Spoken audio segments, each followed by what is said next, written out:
Hello and welcome back to Subs Line Dubs Line, a comprehensive anime podcast. It's your boy Jay, aka Versace Vegeta, and I'm here with my dog D. What's going on, peeps? Man, we are joined by none other than this week the host of the Big Eyes podcast, one half of the Lookout podcast. We got LJ and AD. What's happening, bros? Oh man, what's good? What's good? What's Big going Eyes on? Boys is back. You already know. Hey, it's been a minute since me and you been on air together. I know, it's crazy. They pulled me out the cut, you know. They pulled you. Yeah. See, I've been on the airwaves. You've been in the cut. You've been chilling. You've been on Twitch.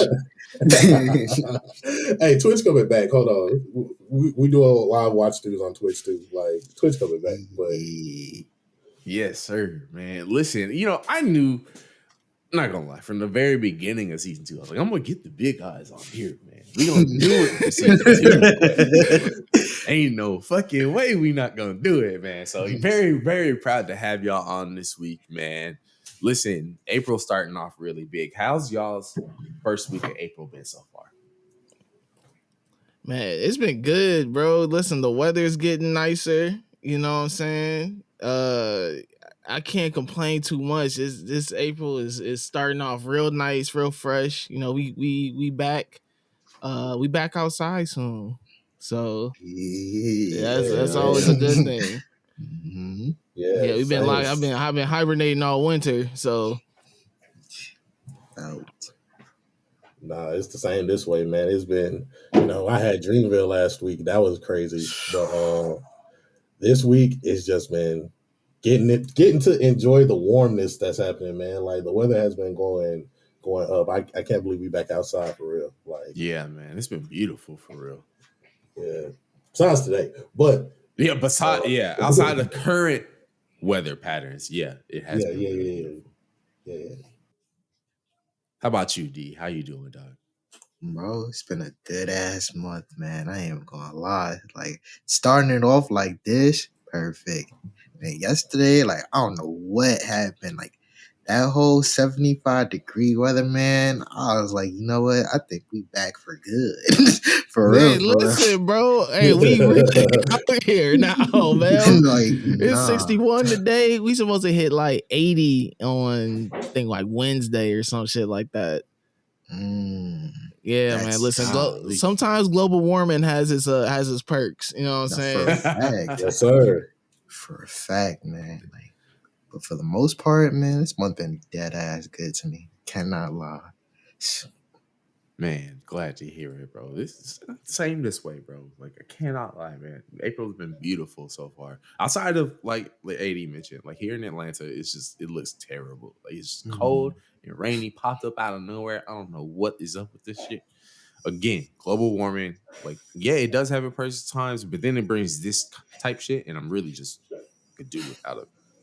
But aside from that, man, just been really, really dope times, man. Look, I can't talk about it enough, bro. This Steam Deck shit, bro. Oh, how you liking it? I mean, that's all I see you talking about. You down there selling me on one. That joint generational, man.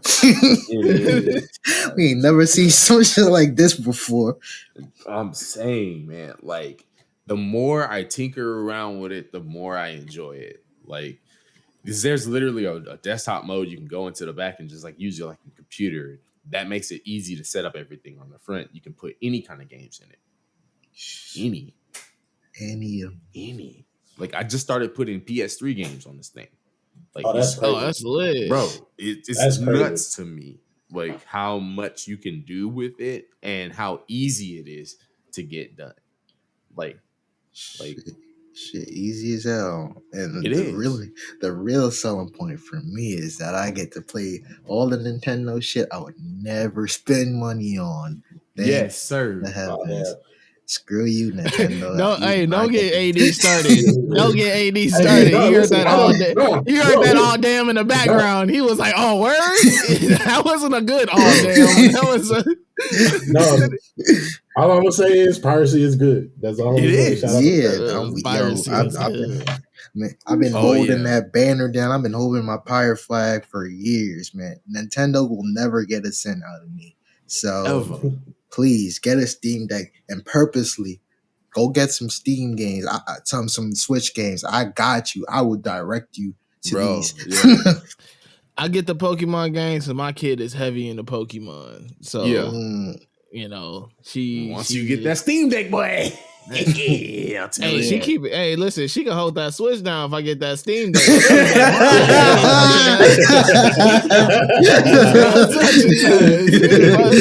I drop the bread on the Steam Deck. Hey, listen, listen, she can have a Switch. That's all you, sweetie. But yeah, I need it. I need it though. Listen, I'm not heavy into gaming as I used to be. Like now, I'm like damn near strictly fighting games right now. AD knows Hey. this. Yeah, Yeah. I understand, bro. Fighting games is the easy ones to just keep around forever. Bro, the fact that I could spend 30 minutes, if I got like 30 minutes to spare, I could hop on a fighting game and I could get at least 3 good like matches in within 30 minutes. Hell yeah. But nah, that man, I just run the classics. You know, that new I'm still playing Mortal Kombat and stuff like that. Mortal Kombat's probably the weakest one I'm at. Like, if y'all really want Same. if you want to duff me, ask me to run it on Mortal Kombat. My pride is gonna tell you yes, let's run it, but I know in my heart that I'm like, this is not the one for me. I literally only have Mortal Kombat for the sake of like, hey, if somebody wants to play it, we can play Yeah, it. you know, listen, But you I gotta have keep it like that. Trash at those 1995 like move sets, bro. Man, listen, it's crazy. The one fighting game I'm looking forward to the most is Dragon Ball Z Budokai Tenkaichi, man. I can't believe we getting this shit again. Bro, I thought they was playing a joke on me when I saw that shit. Oh man. I was like, this shit real, man. This shit probably AI.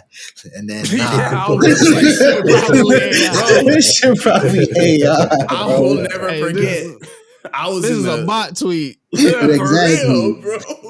I was like about to get something from the store. I was in the like parking lot and like D text me like Dragon Ball Z Budokai Tenkaichi. And I just looked at it and I was like, okay, yeah, like probably a new 4 mod, right? and then when I click on the link, I was like, what the fuck? Like I just froze. I was like, huh? Like, what's going on? I didn't know I lived this long. You know what I'm saying? Like this is crazy.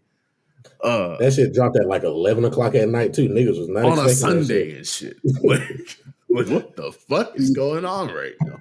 Man, that shit do that. look We're in good great though. times. We're in great times. We really We are, are. bro. As a fan, if you're a fan of any nerd shit right now, I don't even want to really call it nerd shit, but hey, it is what it is. But if you're a fan of anime, gaming, goddamn board games, I don't know, but if you're a fan of it's such a great time to be into this type of stuff. Like the fandoms and the fan bases, the way you're able to connect with folk, the accessibility of things, it's just a great time. No, you're absolutely right, man. Because like, we never would have thought, like, 15 years ago, right, that we would get a resurgence of all the stuff that we knew and loved when we were younger, right? Yeah. I mean, obviously, it's natural, just like it's the natural progression of things. Things always come back. But I guess it just never seemed like it would be as likely that shit like Dragon Ball would be like stronger than it ever was when we first got into it. At first, you know what I'm saying? Like, because that IP is just like, it makes billions more than it did because it was over in Japan. Like, all they had were games keeping that going. And those were few and far between at that point in time. Whereas now, shit, every year there's going to be some new DLC or a new game or some shit keeping Dragon Ball. And we're able to get adventures beyond. You ain't getting no anime though, for sure. We ain't getting none of that. Everything, but if you look at it though, shit, do they have to? They're Yes. making more money See, than they that's did when always they been were my argument. running the That's my show. argument. Yes. They don't really gotta bring the anime back. They straight. Yeah, But for if You know what I'm they, once saying? they do, here's the thing though. Once they do bring the anime back, that money doubles immediately. Yeah. Yeah, man. Because like the fact that they're making so much more money now after the Universal tournament without there being a weekly anime going, and there's just a V Jump manga. It's the leading V Jump manga. Let's be that real. shit is You know what I'm saying? insane. Like it's just mobile games. It's just Xenoverse. It's just fighters. It's just Kakarot. And they still making more money? That's crazy. That shit is insane. That's crazy. And like you said, the money doubles the moment that people are able to run the crunch. It might break the internet. Nah, for a fact. It Oh, will. yeah. It's done it several times already. They're man. gonna have to do what they did for the last Attack on Titan, the little the 1 hour special that they dropped, where they staggered the release. They couldn't just drop it. They had a surprise drop it on niggas because they were like, nigga, we are not finna fuck up our servers because all you niggas is trying to come over here and watch this at one time. Exactly, bro. That's the only way it's gonna work, man. Because I remember them Universal Tournament Saga days where you go on there at Saturday afternoon. And it's like, oh fuck, Crunchyroll down. That shit down, bro. Super down. Oh man, I remember when. This is how long it's been since Dragon Ball has aired. That I wasn't even cooking at the time. I was working in a school. And I was working in the ISS room. And I would be in there watching Dragon Ball Super in my office. And kids would just be getting sent to me back there cutting up in class. I'll be like, all right, go take a seat. They were like, you watching Dragon Ball? I'm like, yeah. I'm like, you keep I was like, yes, I am. I'm like, you down to watch it too? I was just like, you just gotta chill out. I'm just like, gotta relax, man. Listen, that's how I was connected with the kids, bro. They would come in there and be like, this nigga is in here watching Dragon Ball Super in the middle of the workday. And I'm just like, yeah, bro, I'm not finna, what? I got this office to myself. All I got to do is make sure you chill out and then get back to class. I was like, man, that's how long it's been. It's been a while. Man, and while it has been a while, bro, we just had so many more adventures that have gone on with these characters, especially my man Vegeta. So much more has happened in the growth of his character since 2018's end of Dragon Ball that it's crazy to think that we're long far away from the ages where this man was known for just like, oh, he came back, they gave him a mustache and they had him get taken over by the baby, and then maybe he went Super Saiyan 4 and that was about it. But either way, those are all adventures that my man was able to take part in, and those are what you can expect us to cover this week as we go through Vegeta's entire life throughout Dragon Ball Super and Dragon Ball GT. We've got a lot to say about both different changes through his character. So tune in after the break as we get into it this week, man. The Prince of All Saiyans, Vegeta, Part 2. Stay tuned. Your fighting style reeks of arrogance. Ego infects your techniques and makes them impure. You think you're entitled to greatness. Is that supposed to be insulting? You say I'm arrogant, I say damn right. That's pride. Pride in the Saiyan I am. The mighty prince of the ultimate warrior race.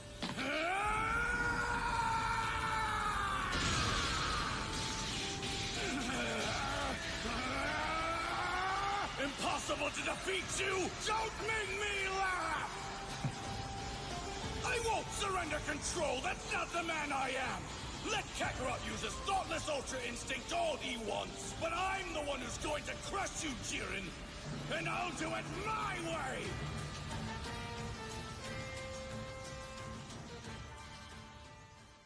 So, y'all, I think it's safe to say that like some of the biggest growth, especially from what we left off with last week when like Vegeta had just gotten to a point to where he was finally willing to admit that like Goku was better than him. This man grows the fuck up at some point during those like 5 years after Majin Buu, because by the start of the God of Destruction saga, this man's on a vacation with his family. Like that's some shit that we Hey never man, want he to became see. a family man. Listen, bro, he was just like, this life on Earth really ain't too bad, man. I get to travel the world. My wife, she's bad and she's rich. I got a kid that's powerful. Like he couldn't complain. Life was good.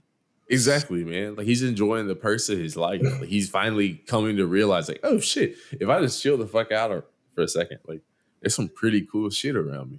I can get used to this, right? So let's talk first about that arc in its entirety. The God of Destruction saga. This is like the most we ever see Vegeta from like an emotional standpoint in terms of like his range, right? Yeah. You see him from being like just chill ass dad who's like kind of reluctant. Like he's like, okay, yeah, well, like, okay, Bulma made me do it, but I'm down to chill with y'all. To, Beerus showing up, him having to basically just like play housekeeper to this man the whole time. Yeah. To Beerus threatening, his safety with slapping Bulma and this man going Super Saiyan 2 in his rage. And finally somebody's able to put pause to Beerus, to him even, having to set aside his pride and having Goku as his Super Saiyan God. Throughout that entire arc, what are some of the moments that stand up the most to y'all? That nigga dancing. I would have never expected some shit like that. Oh man, that's probably my favorite moment that whole arc, low key.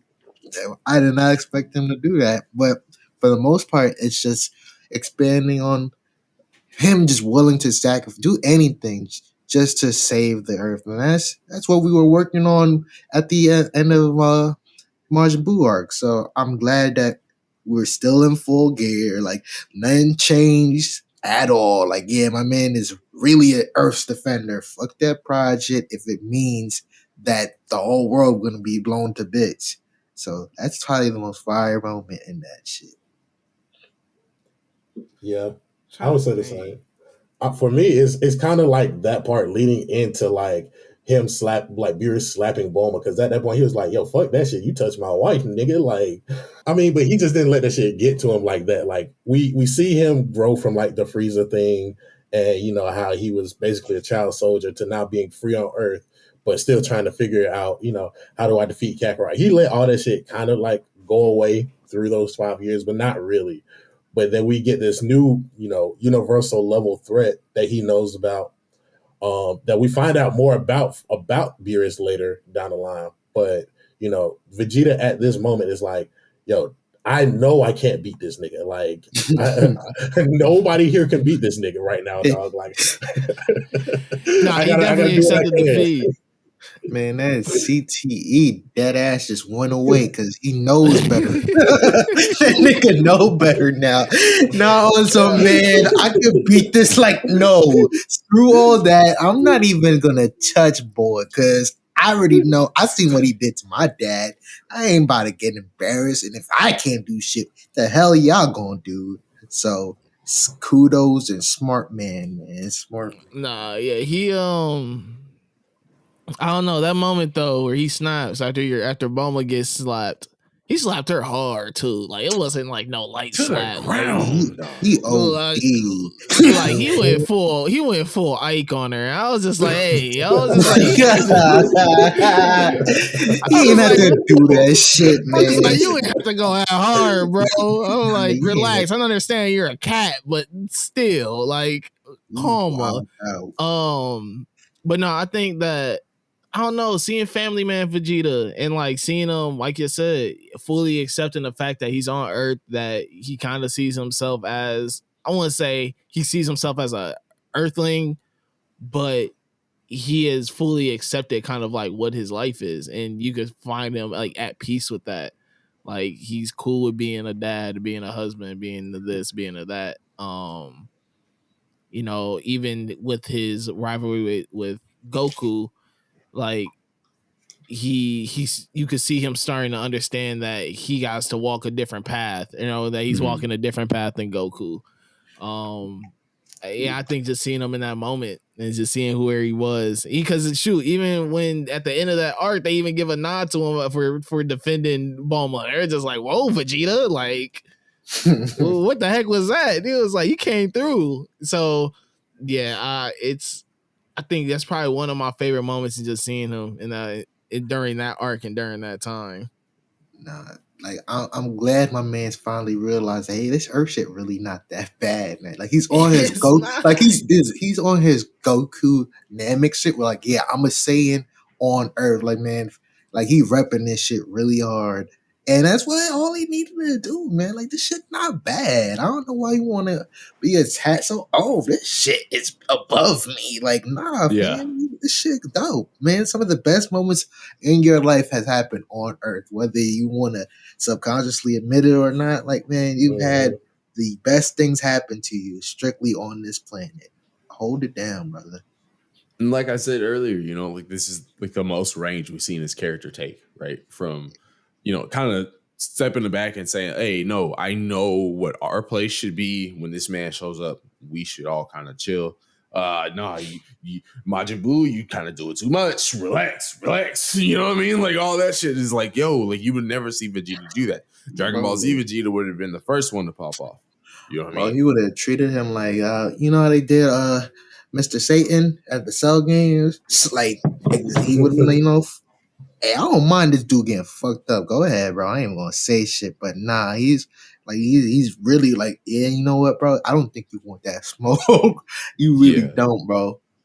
Yeah, man. Like this is really the beginning of Vegeta sort of being able to take a different role as opposed to just being angsty at everybody around him. He's like, no, like let me step aside, take part in what I need to do to make sure everything works better for everybody, even if it is at the behest of my own ego taking a little bit of a hit, right? That kind of even goes into how he transitions to becoming a student for the first time, because we ain't never seen Vegeta train under nobody. Yeah, like I think that was the most pivotal moment, like in the series for Vegeta, like because up until this point, he's just been like using raw talents and power, like just to overcome people. And we had him figure out, Zenkai boost. Maybe I could get stronger by getting my ass beat. Going near death. This man barely he trained by himself once he realized Goku got his way of training through like mentors and learning different techniques. Like, remember the first time he came back from Namek, he stopped at Yard Drat and learned instant transmission. Like Goku just been naturally getting teachers here and there across the entire franchise. And Vegeta, he learns what he can on the ropes. And so it's like he's a quick learner. And we kind of see that explored with him becoming a student for the first time. And I think at this point, when Resurrection F happens, like you see him kind of take a step ahead of Goku in a way. Like, even though like he's still kind of playing catch up, you see him at least with Beerus and Whis, he is a more quick learner of things than Goku is. You're right, because at that point, he kind of just admits like, yo, listen, if in order for me to ever get to a level of power that Goku has reached as after becoming a Super Saiyan God, like I gotta train under them. Like it's not just something where I want to learn it as through the ritual the way Goku had to. Mm-hmm. Him admitting that he has to learn, that humility allows him to become stronger than he had ever even considered. It's at least to a level that he needed to become a Super Saiyan God, right? He spends just like 6 months on Beerus' planet and is able to go leaps and bounds by the time Goku goes back there. This is a crazy moment, even though we don't get too much on, seeing that entire period of time. The Dragon Ball Super anime does show a bit of it, but, it's just kind of showing the implication that we had in the movie. Yeah. It's still dope to see that, like, damn, like you said, once he steps back and actually takes the time to learn from somebody like Joe, he's a much quicker learner than Goku just because he has that innate understanding for battle. Yeah, he's more so like we knew he was a prodigy. He was heralded as a prodigy from birth. So like for the most part, this shit is Like it's just an easy one too. But I do find it funny that my man not only is training, but he is becoming a housewife. He is doing the shit that he's doing shit that he was supposed to be doing at his house. He doing that shit for God. So man, shout out to Vegeta. And he do a pretty good job, man. He clean up real nice. For a fact. Oh yeah, nah. Listen, he on his Larry June. He said, take your shoes off. I ain't a dirty nigga." I ain't never expect that out of him. I thought he was gonna be some gutter nasty. No, you know He's what I'm like, saying? no, and then he's like, "I'll make my bed every morning." Listen, the sheets on the corners is tucked in tight. It look like a hotel in his bedroom, bro. Listen, I appreciate that. I don't know, man. Like, I think I agree with everything that's been said so far, just about him. Of him, this is like the most humble you kind of see him. Hell You know, and part of it is definitely due to fear of Beerus, but also too.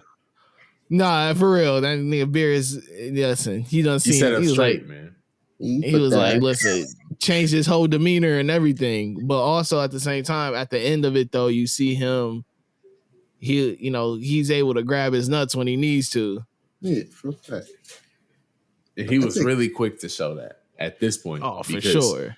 After training for a really long time on Beerus's planet, they wind up getting a message from Earth, from Bulma, that Frieza has shown up after having been resurrected from the Dragon Balls. Oh, fuck you. Let's just get straight to it, man. That fight with Frieza, I'm gonna say it. It should have been Vegeta's time to shine, bro. It should have been. It's always that's the thing. That's the issue. It's always Vegeta's time to shine, or should have been his time to shine. And then you know who they're going to. They're going to their default guy to do that. But here's the thing. It was his fault in the first place that we even got to that point. Because this nigga let his guard down. Like, that's the one thing about Goku. He let his guard down. Vegeta stepped up and was like, this is what your ass get, nigga. I'm about to take over.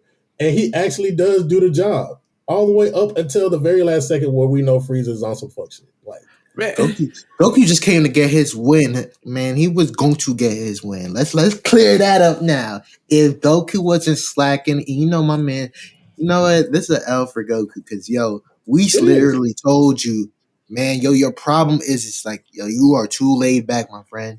You need to stop. And he's like, that boy hard-headed. That shit cost him damn near his life. But again, he was just getting that was his dub, man. That was his dub. Are we all happy that Goku finally killed Frieza? I know everybody's happy about that, man.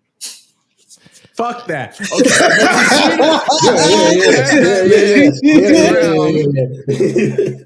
A big bang pointed right at his head, bro. I will agree. He took too long charging that shit up, bro. He should have just let that motherfucker off. Just like, bam. That's on his ass, man. That's on him. But fuck, if that fight that he had with Golden Frieza wasn't dope in those few moments that he had. I mean, he was laying haymakers to that boy. He was not going to get his Hogan moment. No, fam. His Hogan moment. That's literally both of them, bro. That's both of them, man. You got to put that on both of them. Frieza's the Hogan. Nah, man. Be real. They was treating Goku like he's the Hulk Hogan of the crew right now. Man. Listen, he's the monkey man. Man, they treated Goku like Bret Hart at that one WrestleMania against Yokozuna. I did not like that, man. Oh, here comes Vegeta to say it again. Like, no, fam, I saw that shit in the Android art. It was cool. Never again will I see somebody take Goku's defeat. I know, fam, I don't like that. As a fan of Goku. But again, Vegeta can always get his lick back. Man. I'm a fan of Goku too, but Goku coming in with the reverse back time and I'm gonna show up at the right time command, man. Fuck that shit, man. That's why that whole thing is garbage. It's absolutely garbage. For the most part, the only cool thing that whole arc / movie is really Vegeta. I'm not gonna lie. As a fan of Goku, like bro, that the only thing that's really stands out is Vegeta at least showing, hey, I'm back. It's just like this ain't no weak. I'm weaker than Goku or like nah, Yeah. man. This is 1A, 1B. You know what I mean? They definitely did establish that they're on equal terms at that point because them both having Super Saiyan Blue, you know what I'm saying? Like them both mastering that level at the same time. Hell, we even find out that Vegeta found out how to go blue before Goku did. You know what I'm Yeah. saying? Like Exactly. it's But Goku kind of like, man, he's really like we're really being shown that hey, if only Vegeta learned how to just put that pride aside beforehand, like he might have been up there as far as like being stronger than Goku in the Z. That's all he really needed to know. Hey, I need to ask questions. How do I do this? You know what I'm saying? Imagine. But for the most part, this arc was useless, and Vegeta again. If any, it could have been. I'm of full belief that they could have just had a different villain, and maybe this wouldn't be less of a L as a whole in Super. I'll agree with that. Yeah, if it had been anybody other than Frieza, we probably would have seen Vegeta get the win. Yeah, but bringing back Frieza and again like teasing the fact like your whole selling point really is Vegeta getting that dub. Like I was in full belief that was gonna happen. I'm gonna lie. Not that I wanted it to, I didn't think it was necessary, but hey, it was pointless. And y'all already know my stance on that movie. That movie is garbage. I don't care. Yeah. We talked about that last season for sure. That shit is garbage. It's just that shit could have been an OVA for all we know. But no, the only thing that stood out was Vegeta, and that's really a lot in Super. For the most part, he really shows out, and he's kind of like I ain't gonna say he's Vegeta's like the Super show is really Vegeta. It's not like nah, Vegeta really runs Super. I ain't gonna. Yeah. He really has the does. most growth throughout it. You Right. see him because Yeah. he's such the role that he plays is like he's accepted his fact that he's an OG now, but he's still growing and learning and trying to become better. That's a really great point because I would say the next arc with the Universe 6 tournament establishes that even further. More growth, Yeah. bro. When you think about it, we said before, like, yo, Z is really the Vegeta and Gohan show. It is still the Vegeta and Gohan show, no matter whatever transformation you see Goku do. For the most part, people will that say, grow, it's Vegeta and Gohan. Like, this is their time to shine, and even some of the humans, like the human guys, like this is their time to shine. Like, looking at it in hindsight, like, yeah, man, we're trying to just right all the wrongs that we did. Yeah. And see, like, Goku's already established. He's the big dog, man. We already know what he's good for. He's a good plot device. He knows, how to raise the character's interest in, their goals, their ideas. He's there. We don't have to rely on everything. Like, let's show out these guys we pushed on the back burner. Yeah. Everybody gets a chance to matter a whole lot more in Super than they ever did by this Majin Buu arc of Z. Yeah, for a fact. Yeah, and they haven't mattered for a very long time. They literally haven't mattered since the end of original Dragon Ball for a lot of those characters. Like, it's crazy that we get all of that. And I will say, like, retroactively looking at Resurrection F, it really just put all those characters in a bad light. Like, yeah, we're Earth's heroes, but we literally just have to hold the line until Goku and Vegeta get here. Like, none of them could really do anything because Frieza was still sitting back, just watching and waiting for them to show up. Like, even Frieza trained for a little bit. Like, granted, like, for that little moment that we get a pocket of Frieza, which really is pointless because of Tournament of Power, like, it at least showed that, hey, everybody here is still, y'all got to do better. Y'all got to step up. And when we first get into, like, the Universe 6 with, like, Goku and Vegeta, at least we know that they have been training. They have been trying to push each other because they are obviously on a different level from everybody down below. But when we get into, and that's when we first get into, like, a lot of Vegeta actually being the 1B, and we get introduced to these other people who have different powers that work differently other than Zenkai Boost and Ki Blast. Like, we get niggas who are bodies made of metal. We get niggas who can absorb shockwaves of attack. We got niggas who can stop time or skip time. You know what I'm saying? Like, some broken shit going on in this damn tournament. I ain't gonna lie. But yeah, you know what? I know everybody likes that tournament for what it was, but man, I like the thing before. Like I like the fact that Vegeta and Goku finally had a moment in the Room of Spirit and Time. Like I've been dying for that to happen. Yeah, man. Been dying for that shit to They happen. spent 3 years in that 3 motherfucker. years, bro. That bond. This probably like I ain't gonna lie, it's probably one of the coolest friendships in the whole series. Like it's natural, even the way how they act, like it's really natural, and I like that. And seeing Goku and Vegeta with a mustache and beard is like crazy, crazy. Oh, bro, them niggas came through with the lumberjack. Hell yeah. Them boys was stinking. I don't know, like, all right, man, yo, Mr. Popo, you're gonna have to install a bath in that mug because them boys came out the joint stinking, just all the way nasty. But hey, it gave us some cool moments. I for the most part, can't believe I'm saying it. What type Like, of beard yo, oil you think Vegeta uses?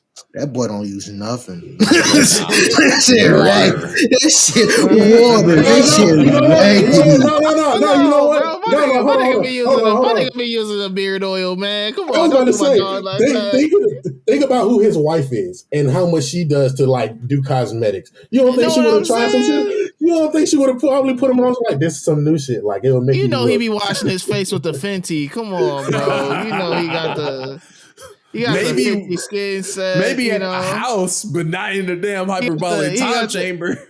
He got This is made out of the 100% Aesop. sensu bean.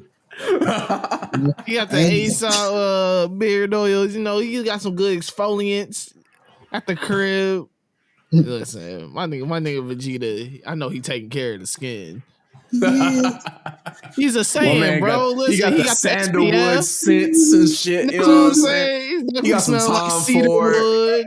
He sound like Yeah. cedar wood and you know what I'm saying, vanilla tobacco. You know, he got the good stuff. He got the good stuff at the crib, man. Hell yeah. Yeah, you probably do. That shit.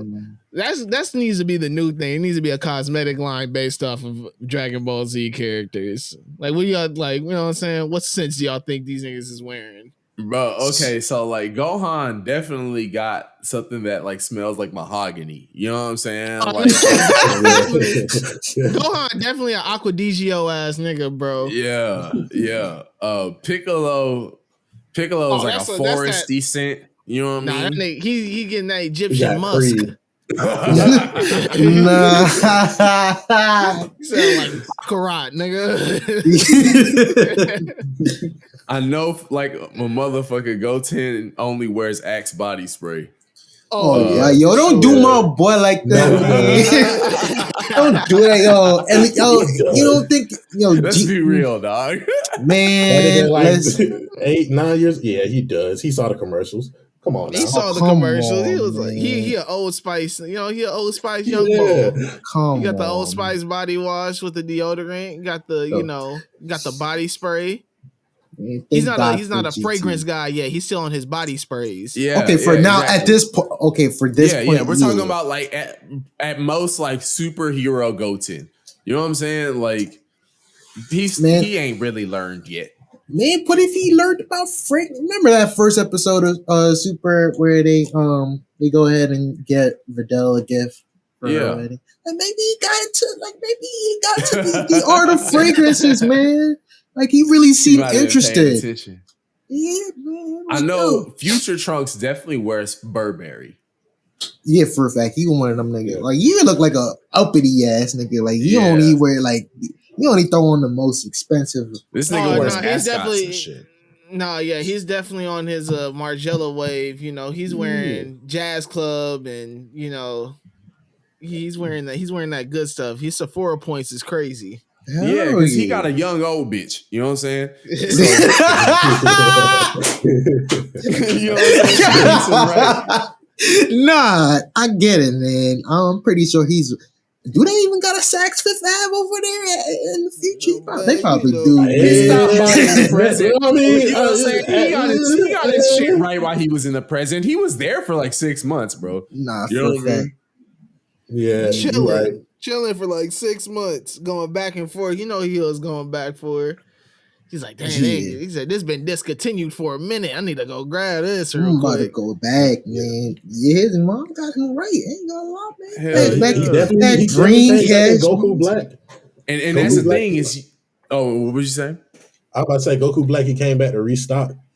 Hell yeah.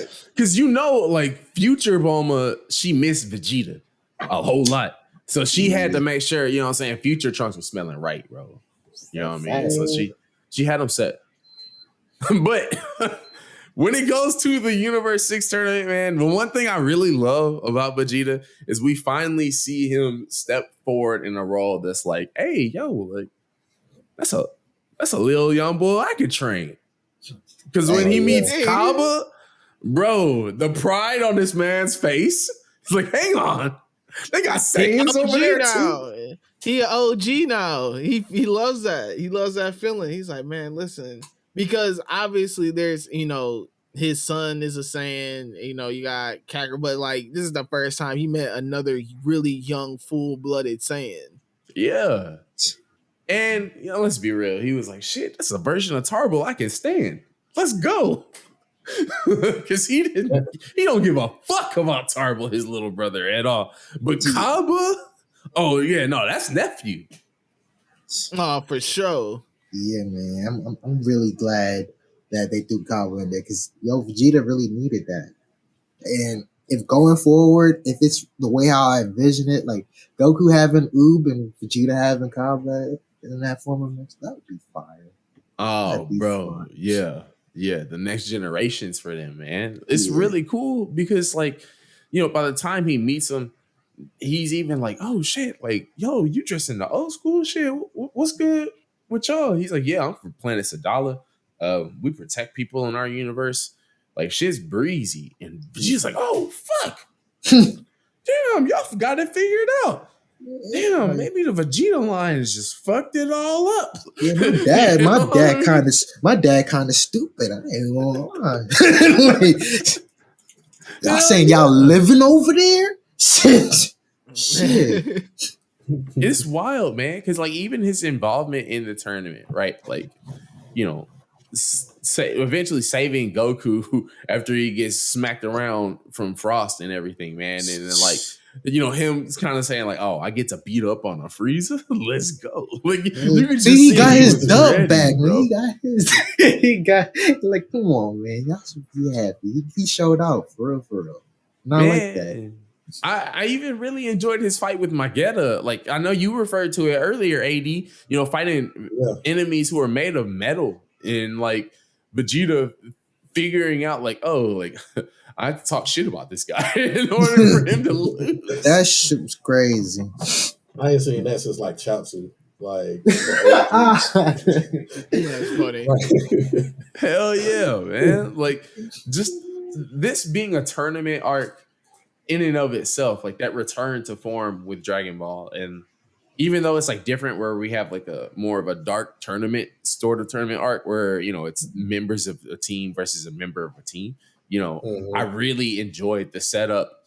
It gave characters a chance to shine. Even Piccolo got to get in a little bit. And while he didn't really show out too much, it was like, okay, he can still kind of hold his own at least, right? At least he did something, man. It's better than him sitting on the sidelines on some like loser shit, just being a spectator. I'm tired of seeing niggas like bro, for the most part, I ain't come to watch Dragon Ball just to see Piccolo just stand there and grilling, doing barbecue and shit. That's not. I mean, it's cool, but I don't want to see my man throw hands. He's been on the sideline since the fucking Majin Buu arc.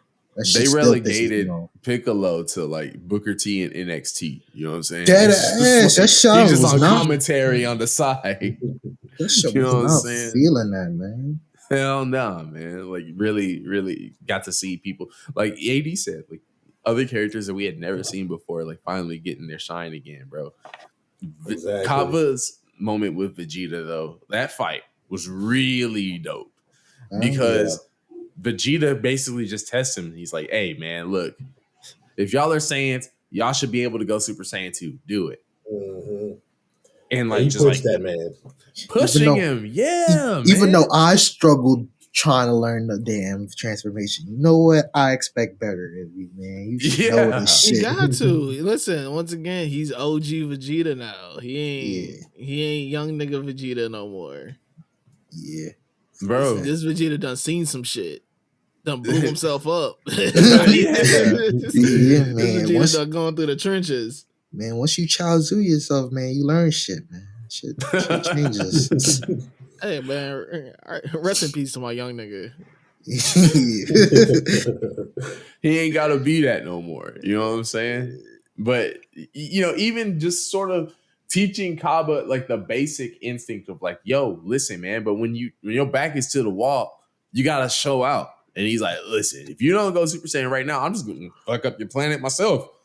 And like that was enough to get Kaba to be like, oh, okay, no, I can't let you do that shit, bro. Some Like, grimy nigga shit, But nah, bro, yeah, think about it though. Like this nigga Vegeta saw his planet blown up, and to know in another universe that your planet is still alive and that like there's still Saiyans on another planet, and you got this young one in front of you. It's like a new generation of young warriors he never got to train or never got to interact with or never got to. So it's like that sentimental moment of he's never gotten a chance to push the like the young. So now that he has this chance, he's like, nah, fuck that. Like before we leave here, nigga, you gonna at least be able to go Super Saiyan. We'll still whoop your ass, but man, he got a you'll whole you'll be a little bit better by the way. protecting your planet because I know what happened to my niggas, and I don't think any of us went Super Saiyan. I'm gonna need y'all to get on that level so y'all can protect y'all shit, man.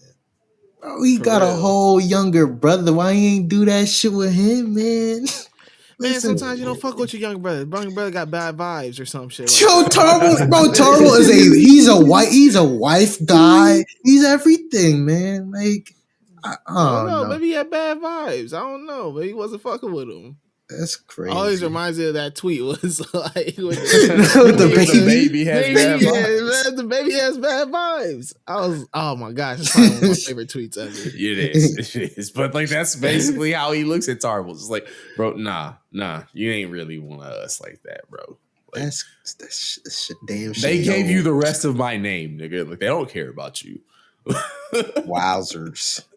That's crazy. But it's wild because he holds that, you know, sort of like stern yet caring vibe to Kaba the whole way through. Because even after Kaba goes Super Saiyan and loses the fight, Kaba sort of, you know, bows to Vegeta. And he's like, knock that shit off. Yeah. No, bro. None of that. Get tough. I don't want you fucking showing respect to me, dog. Show up stronger next time.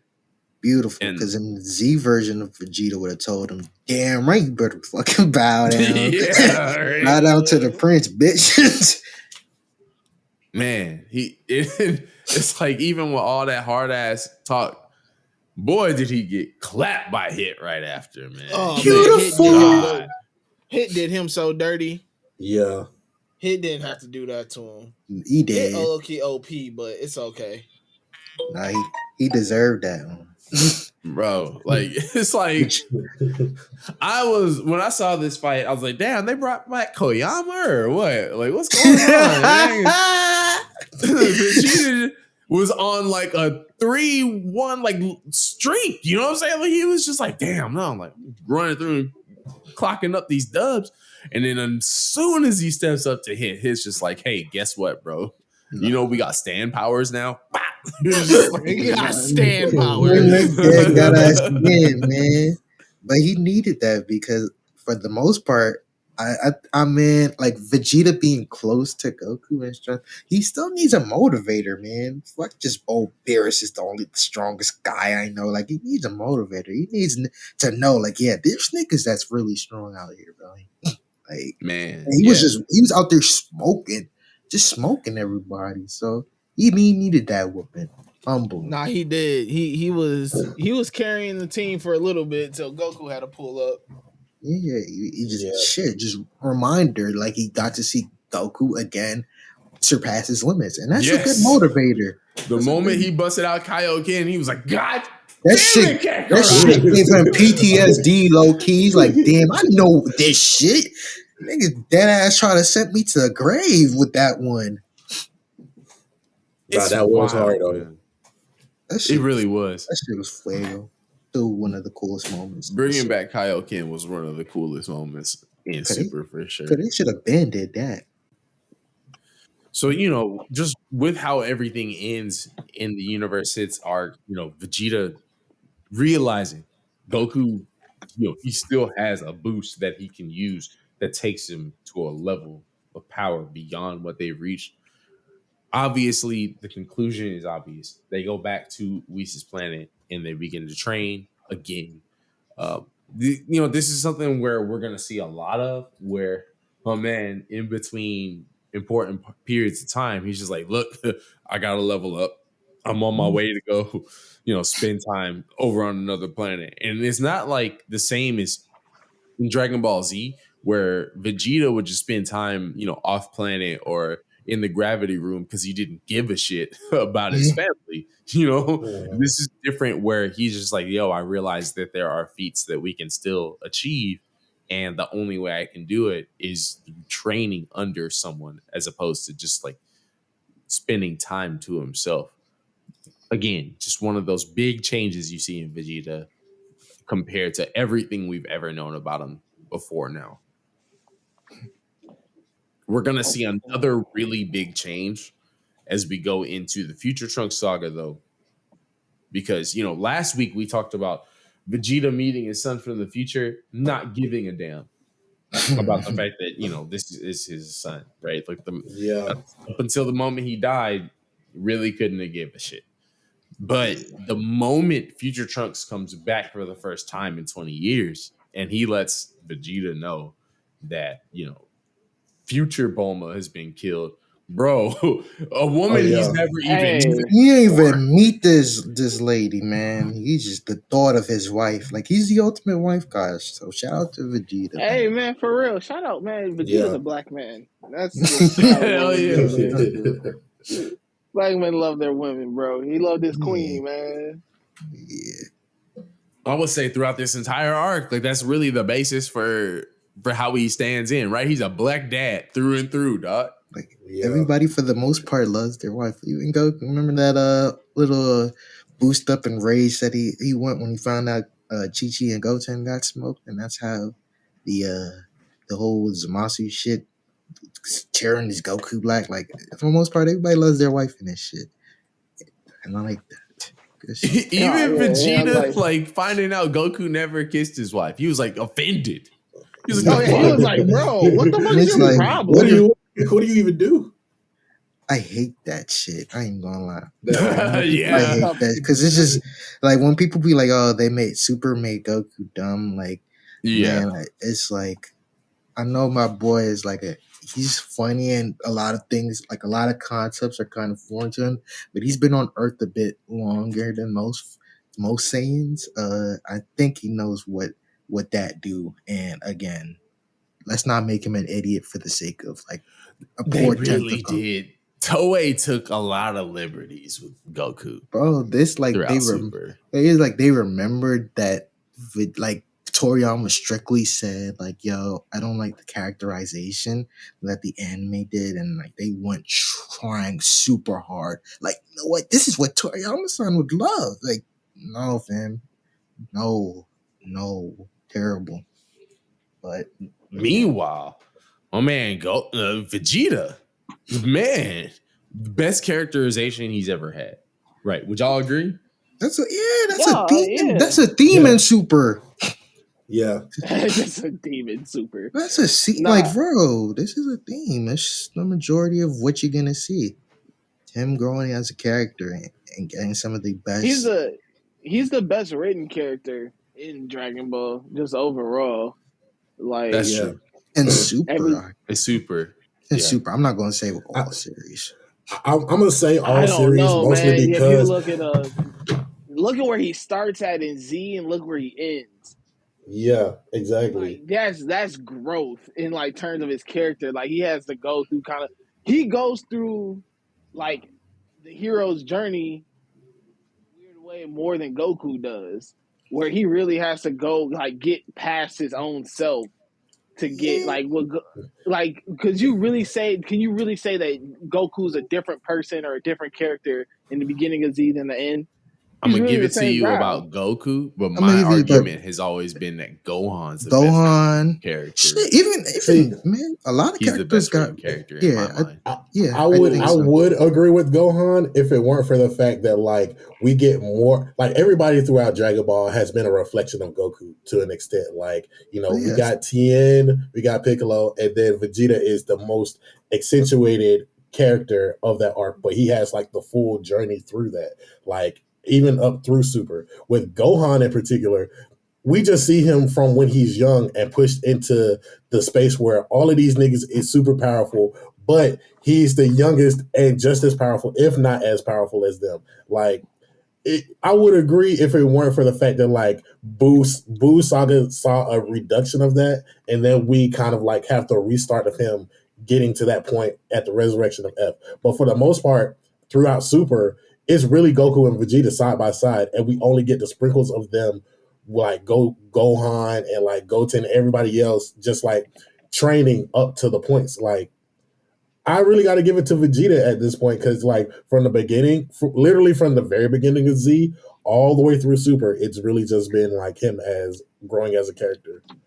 Like, and Gohan is probably second.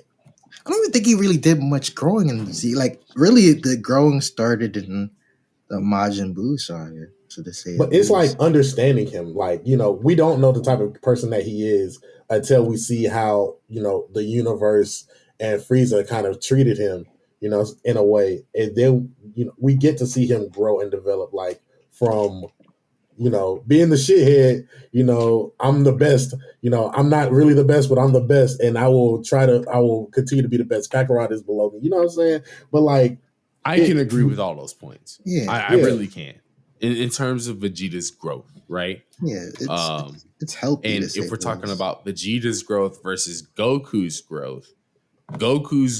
growth period doesn't start for another 2 arcs after where we are right now. Yeah. Let's be real. And I'm in You know full what I'm saying? belief that he didn't really like. I know people are big on character development and whatnot. I still think for the most part, Goku, I don't think he really needed all that, man. Like that's what we had Dragon Ball for. yeah. Yes.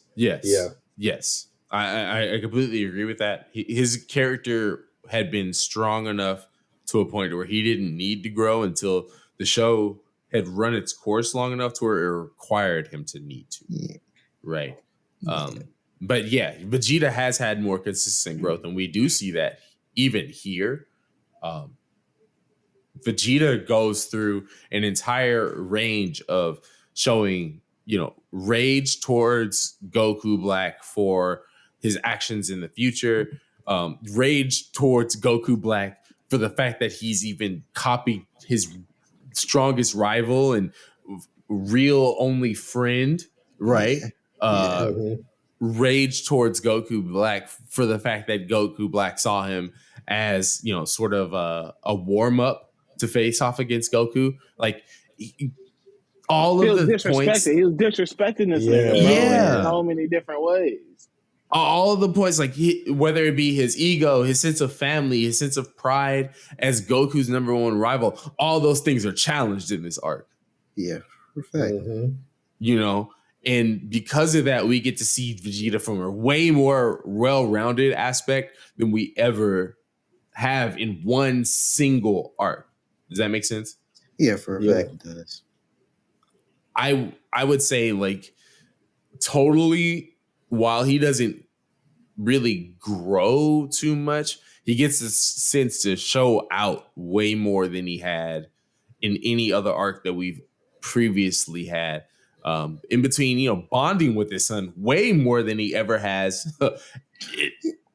ever. You know what I mean? Like Dragon Ball Super Vegeta with Future Trunks and Dragon Ball Z Vegeta with Future Trunks are two completely opposite different people. Facts. Yeah. Like the father-son Gallic gun. You would have never thought we got that. Never. Oh, bro, that shit was so fucking hard. It was. That shit still didn't hit as hard for me than Father Son Kamehameha, but it was obviously it didn't have. No, I mean that's different. Yeah, you know what I'm saying? That's different, but that shit was hard. It was. The fact that we got to have that is so fucking dope to me. Yeah, it was cool. I ain't gonna lie. I'm just mad that it really didn't amount to nothing. I think if that was the case, like Yeah. honestly, if you really wanted to like make Vegeta get some form of redemption and some form of like, hey, he's really not this side guy that's just there for Goku to get like, nah, this is man, just from the build up, he's a Goku clone. This is his rival.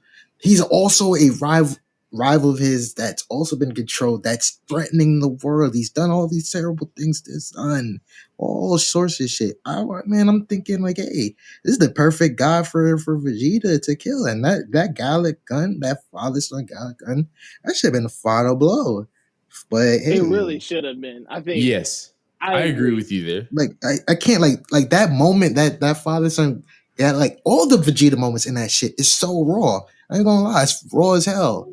But just in hindsight, seeing how that arc ended, it just feels like it was just pointless. It shit didn't really do much. This is Like, more of a blame on yeah, Toei. yeah. than Vegeta's it is on Vegeta, yeah, Vegeta Vegeta's himself. innocent, like for the Yeah. most part.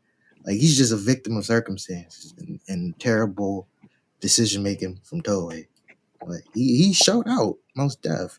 Because we even see what, once our guy Toyotaro had his own version of being able to tell this arc. And while he was limited to the constructs of, well, we know how this is going to end. I have to end it the same way they ended it because I have to, right? The moments we get to see Vegeta have, even throughout the story, are like, it's obvious. This guy got to have the coolest fights in all of this arc. Did they amount to shit? No, sadly. But him first having the battle against Goku Black, where he goes Super Saiyan God and Super Saiyan Blue to sort of switch off and confuse them in the manga. Really dope moments.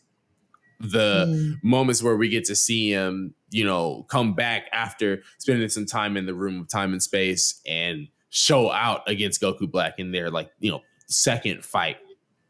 Dope as fuck. Just sucks that this man winds up being immortal. You know what I'm saying? Like, Vegeta has to show out while being written into a corner because the enemies that they wrote for him are just too broken. Garbage. But I don't blame that on Vegeta in any type of way. No. Like, for the most part, it's always just been him showing out. Like, the fact that we even got to get Vegito again. You know what I'm saying? Yes. Yeah. That was a cold moment. Vegito fire. Just the arc, man, again. Ugh. I will say this about the beginning of Super. Like, a lot of stuff don't amount to anything. Like, up until the Tournament of Power, a lot of things just really don't amount to anything at all. Things are just happening. Like, and it's cool that we get moments for Vegeta out of them, but it just, there's no payoff at that moment right away. There's no payoff. Dragon Ball always gets shaky when time travel and shit gets involved. Because then the timelines don't making sense. The whole story just starts shitting up itself because, again, time travel is terrible. It doesn't matter what series it is in the anime. It is terrible. These mangakas don't know how to deal with this shit. Was there any reason for us to get 15 more timelines in this arc? Not at all. And they try to justify it with these rings, and it's like, bro, why? Useless. You just made the Kais look incompetent as hell. Like, their whole system just got thwarted by this fucking apprentice ass clown. Like, no, bro. Somebody need to put a stop to that shit. Like, I find it so hard to believe that in the history of the thousands upon millions of years that these gods have existed, one guy during the time that Goku and Vegeta were alive thought, hey, maybe getting rid of humans is a good idea. Like, there's no fucking way. You know what I mean? Like, it's not viable. What the fuck was Beerus doing in the future at that time? Like, niggas sleeping throughout everything. Like, he ain't, like, man, fuck that shit. This arc stink. But Vegeta showed out, so it doesn't get a pass, but at least my man got to get some cool moments. And if we're looking at the story from just his perspective, God, did he really just show the fuck out, right? Like, Yeah. I never would have thought he would have been able to connect with Future Trunks in any sort of way. You know what I mean? Given on how their relationship was in Dragon Ball Z, but I guess it was just how it ended. That wound up giving us, by the time that we had a retake of it, like some of the best moments that Vegeta has. Going into this, we see this man become even more of a family man because he has a daughter on the way now. And, Goku reminds him, Zeno told us we all got to fight in a tournament. And my man doesn't give a shit. He's like, I'm not missing he's this. like, fuck that. He was not just missing like, no pregnancy, man. The fuck? This is a beautiful come moment. on. You know what I'm saying? Real family man shit. I think it was like, fuck all that. And he's got Whis immediately to hurry that shit up, which is hilarious as hell. Just pull her. Goku was just like, "Hey, yo, Whis, could you do something about this? We got a fight." He said, imagine Tyler's like, "Yo, can you hurry this shit up?" Like that is crazy to me. Do something about this baby situation we got. This is everybody mid. Like, man, I can only imagine Goku just bored as hell when Chi-Chi was pregnant with Gohan. Like, yo, this shit is like, what are we doing here? Can we hurry this up, man? I know The Whis fact be that getting they're pissed just off friends about the with type of gods requests now. he Like, the convenience of all of that is hilarious. to It's me. hilarious, but just looking at it from looking at it from a critical sense is like, come on, man. Like, these are supposed to be the rule makers. These are the higher ups in this story, and they ain't shit. They really ain't shit. This whole system of the god hierarchy, like, it ain't shit. Hey man, as long as you can cook, you probably can get away with anything. Which is crazy. Like, I get it. Like, that's like throwing in that Toriyama humor. Like, I get it. It's just, again, man. It's hilarious, bro. Like, they're like, "Hey, yo, listen, we'll just give you amazing food, and then they can avoid being destroyed. They can have time reversed for them to make sure that their planet doesn't get destroyed. They can make sure that their babies are born in an instant and healthy. Like, it's whatever." After making such a huge emphasis that time travel it's a big sin. It's one of the cardinal sins in the whole universe. And them just, again, abusing it just for their willy-nilly sake. Like, man, as long as the food's good. Yeah. Oh, that nigga Bears gotta go out more, man. I'm pretty just drag along, man. Like, you don't gotta rely on Bowen, man. Like, I saw my man go crazy over a cup of ramen. Like, bro, shit, there's some shit out there, man. If Beers ever shows up, LJ got us all saved. For a fact. Yeah, straight. For we a good. fact. We are good if Beer shows up. I'm not even gonna cook. I'm just gonna show him the spots. He'll be like, "Hey, bro, come on, dog. Exactly. Let's go get these. Let's go get these tacos and whatnot. We're gonna get this takeout. We're gonna chill. I'm gonna introduce him to some weed. It's gonna be crazy." Beer's high, man. Beer's high. And then the whole demeanor gonna change. You saw the superhero movie where you realize, like, yeah, man, that boy like himself a good woman. Like, man, imagine him hella high. Like, damn, Beers enjoys a fat ass his snacks. You give Beers a blunt, bro. Beers really is a nigga, man. That nigga, yeah, for real. Bears is on his Toto. You know, we've been doing our little Jujutsu Kaisen rewatch. Hey, what kind of woman like a tall woman with a big booty, bro. I'm like, hey, listen, I know exactly the place for you. Yeah, we just take Beers to Houston or Atlanta, That's bro. What I'm saying. He's great. Yeah. Turkey leg hug, bro. You gonna be all right. Hell yeah. Boy. Get this nigga a good ass. Listen, we going to Magic City. He get to see all the baddest bitches. Get him a good wing plate. You know what I'm saying? Like, he'd be straight. Take that nigga to Texas. He gonna be lost in the sauce. Man. And honestly, dog, like, that would have saved so much if they just had like a Texas to take Beers to. Then Beers would have been like, "Hey, yo, Zeno, listen, man. Fuck all this tournament shit, bro. Let's go hit Houston." Bro, he probably would have turned up on Zeno. I ain't gonna lie. all that Frieza shit, I ain't scared of this nigga. That shit would probably put the battery in his back. The problem is, it's Frieza fault. Because Frieza be trying to colonize everything, bro. If everybody really just had a strip club on every planet, you know what I'm saying? We say strip clubs. Strip clubs is the fabric of American culture, bro. It's what holds us all together, man. We gotta take Frieza to a karaoke club, man. Have him talk to a baddie, man. When's the last time somebody had a good conversation with Frieza, a heart to heart? Who knows, bro? Because he was down there in hell. They brought this motherfucker back, and he's already on some fuck shit. It's like, bro, we brought you back to help us fight for this fucking universe, bro. Like, if you don't help us fight, everything gets erased, dog. Like, fuck you being in hell. And that nigga, like, whatever. And Vegeta's just absolutely sick at this shit. Like, anything but him. Like, yo, you could, like, really, bro? Out of everybody, and to a degree, I found it hilarious about them bringing back Frieza. And you know what? I always thought it would have been Cell instead of Frieza during the time. Because I'm like, bro, we already saw Frieza. Let that nigga stay dead. Bro, no. But hey, it works. You know, I gotta get some shit off about this though. But it's like, for all that is worth that we get Frieza back and like we see Vegeta grow, the one person that has been getting hoed for the entirety of Super is Boo. Like, cause that's Boo. Oh my God, they just show, man. They showing him off like, man, he that one look, but you can't touch that boy's. He's just there. Like, every time some shit really about to go down, like, yeah, Boo, come along, no problem. The nigga bothered with having Boo get fit and everything, dog. Yeah. We really thought Boo was about to show out for Universe 7. And they were like, yeah, nah, he sleep.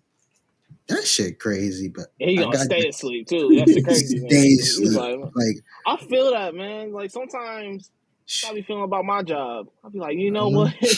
I'm asleep. I ain't trying to do all this. Like, don't call me. Bro, this shit got nothing to do with me. Bro, that's how he's feeling. Bro, like, can we stick that nigga in a time chamber? Like, let's speed this up. You know what I'm saying? Because that nigga be asleep for damn near a year. For real, yeah. Let him sleep in there for a day. Then we said, get that nigga some fucking pre-workout, man. He be wired to the board. Not for real. Give Majin Buu an Addy, bro. Bro, give him an Addy, bro. He gonna start tweaking. He gonna tweak off the Addy. He gonna tweak, bro. He ain't gonna, man. But he need that. Like, this is gonna be the Buu saga all over again. Man. Addy, he ain't fighting. He gonna start scamming niggas on their taxes. Like, he probably would hate Addy. Like, what you mean? Like, I'm not hungry. Like, this ain't it. But hey, this ain't it. I don't even want to eat shit. I don't want to eat. All I want to do is sit here and get pins and numbers, bro. Imagine Boo talking about tap in. That shit crazy. Imagine Boo on your Instagram stories. Yo, if you got Bank of America, tap in. Here's the crazy part. He gonna do it from Hercule shit, and everybody gonna tap in. Oh shit! Everybody gonna tap in. We gonna start wearing Hercule gear and everything, like man. That's a way to make big money. I see it. Hey, man. Hey, 18 Majin Buu on a Hercule Instagram live, bro. Tap in with me, folks. Man, listen, bro. Tap in. You got Chase. Hey, if you got Chase, hit me. If you got Chase, this shit crazy. I tell you, 5 out of 5,000 right quick. Majin Buu talking about fixing people's credit, bro. Like, God damn. I'm telling you, bro, you're gonna be a credit card scammer. That's exactly what he was doing the whole damn Universal Tournament. I'm certain of it, bro. While Vegeta and Goku and 17 and all them was showing out, Majin Buu was on Earth scamming niggas, bro. He's just scamming. Man, he taking pictures with Bowman like, yo, tap in, man. Like, yo, you see us with the guy, yo, you see us with the motherfuckers out here. Yamcha got left. He woke up. He was like, "Hey, Yamcha, I got an idea for you." You know, it's crazy too, because like Yamcha did get scammed before that, like 15-year damn, lease on a car. So Yamcha easy lick. Yo, Yamcha really a lick, man. Why you damn like, bro? You Yamcha, bro. You supposed to be like the highest paid baseball nigga. I know that. I know you break big bread. Like I know the max contract is crazy. I saw what Aaron Judge got. I'm pretty sure you got 2 times that. You ain't no way you be paying off that 15-year lease. You shitting me, bro? Nah, yeah. This man Vegeta though, dog. He was showing out in the damn Universal Tournament. Let's be real. Like he found out, oh shit, y'all got some other Super Saiyans. Yeah, this is the moment where, like, I think before it was always like Goku's a step ahead of Vegeta because they're essentially walking this same path. And I think the Universal Tournament, that's when that road diverged. And Vegeta's like, no, like, actually, I have my own path I can walk that has nothing to do with me, like, trying to be behind Goku. Like, this is the moment where he was just like, nah, like, I can become something different, something better, something this, something that has nothing to do with what Goku is doing. Bro, that's very true. Bro, finally realizing there's life beyond just being Goku's rival. Like, everything's starting. He's seeing shit differently, man. That boy got old contacts in his eyes. Shit just amazing. Everything works out. I will say one of my favorite moments in the Universe Tournament arc is this man getting pieced up trying to achieve Ultra Instinct. That shit was like, dumbass. Yo, dumbass. What you doing there, bro? That's not his ordeal though. He had to learn the hard way. Like, bro, he hard-headed, but he needed that. I'm glad he just scraped it off because, man, it could have been worse. We could have had another whole Frieza arc thing where he's like, man, I'm the Super Saiyan. I'm the Super Saiyan. Like, I'm glad he realized, like, hey, man, I don't think I got this in me. And to be honest, I don't really care no more. He was like, yo, this man Jiren showing up, Goku acting like that's his rival. Nah, I don't fuck with that shit at all, bro. How about I try this little shit that Goku was just doing a little while ago? It didn't work for him. Took that shit personally. That shit was beautiful. But it was only once, they started fighting side by side that Vegeta realized, like y'all said, like, hey, he has to go his own path. And getting that evolved version of Super Saiyan Blue, that took him to, like, basically Super Vegeta version 2. Let's be real, because once he had that, he was flexing a little bit. You know what I mean? Like, Vegeta versus Topo is a crazy great fight. Bro, that's man. That's like, a banger. That's a 5-star. He really the only one that really got an official, worthwhile fucking one-on-one dub. Like, he did his thing, man. He did his thing against a god of destruction, to say that. Say the least. Yeah, he did that, man. And I would say, that kind of starts Vegeta on his path to, saying like, okay, nah, like, I'm on that god level too. You know what I mean? Because he winds up using the final explosion and, like, is still in peace. Like, you know what I'm saying? He was like, shit. Bro. I'm even gonna lie, bro. That was calm. Like, all I could realize, like, man, is this nigga gonna die again? That's all in my head. I'm like, yo, this nigga really about to do another Child Zoo. Shout out to that man Vegeta. He desperation comes. He there, and to my surprise, he makes it out alive. And I ain't gonna lie, I said, damn it, because I really wanted that nigga to. I really wanted that nigga. Like, I ain't gonna lie, the pettiness in me, I wanted that to happen. Here's the question though, because it didn't kill him, do you think it was weaker than the one that he did before? No. This was a great feat for him because at least, like, he managed to You know what I'm saying? Like he threw it all on the line, and he still managed to like.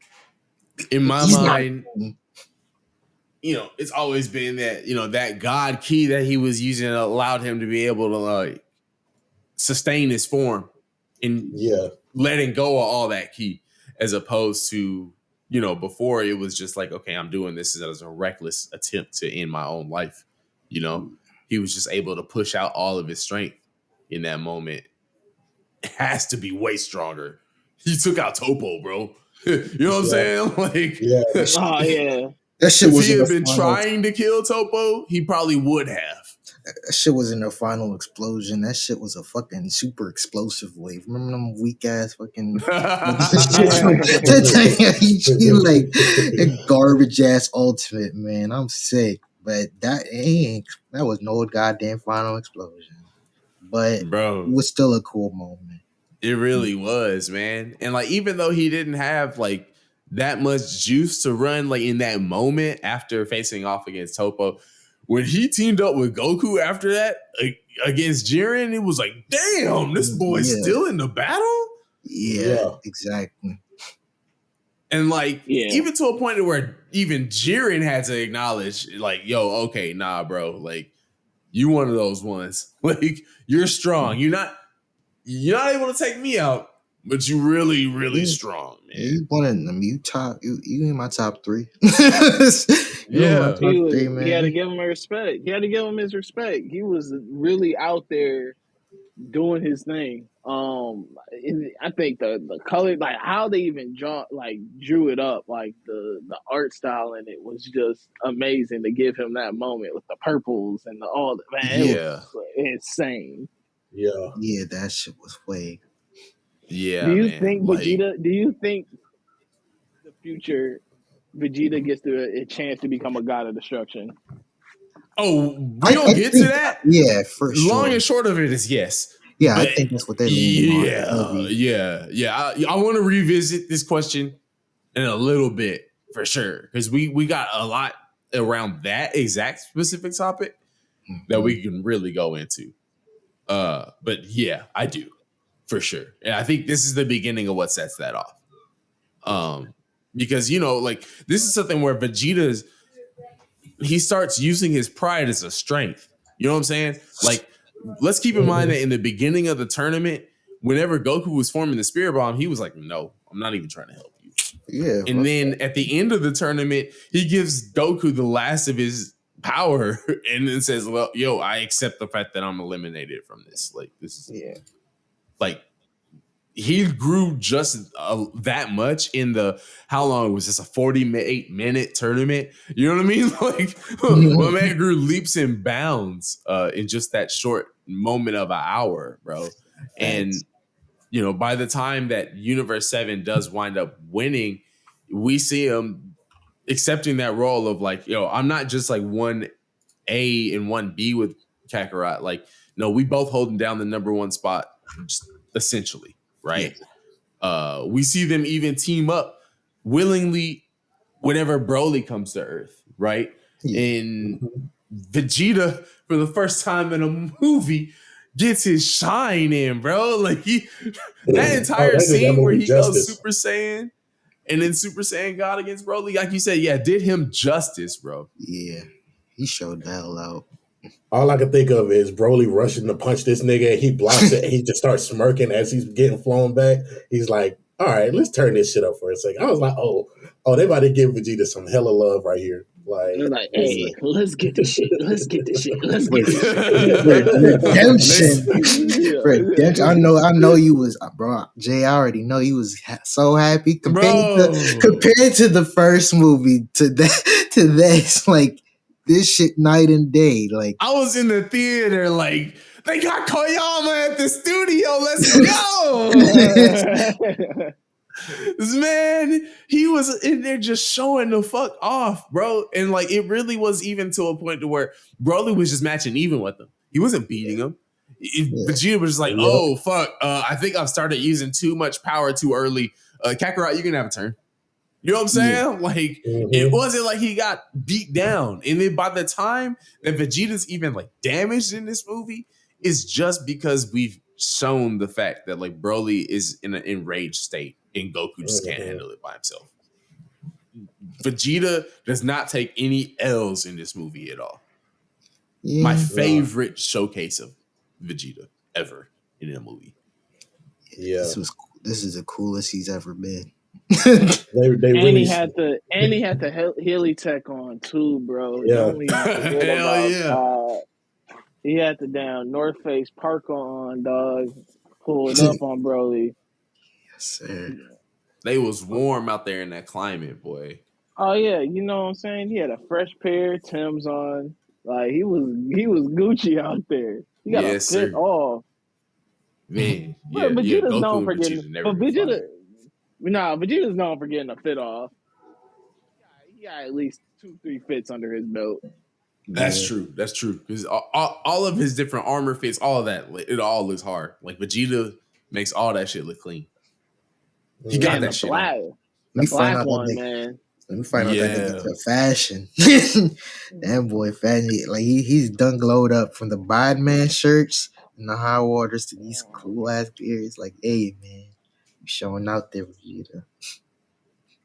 And getting to it, man. You know, this just sets the era now where Goku and Vegeta, they're friends, right? Like, let's be real. You know what I'm saying? Like, we see them sparring together. We see them training together, you know, whether it be on Whis' planet, whether it be, you know, in a gravity room, whether it be in the room of time and space. Like, it's always them, like, testing each other's limits, not to a point of, like, Vegeta saying, like, I have to get stronger than you, but saying, like, hey, yo, I got to find my own way to gain a level of strength that's, you know, equal to yours because, you know, I'm not going to be out here and be outclassed.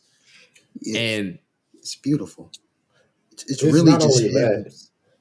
Go ahead, AD.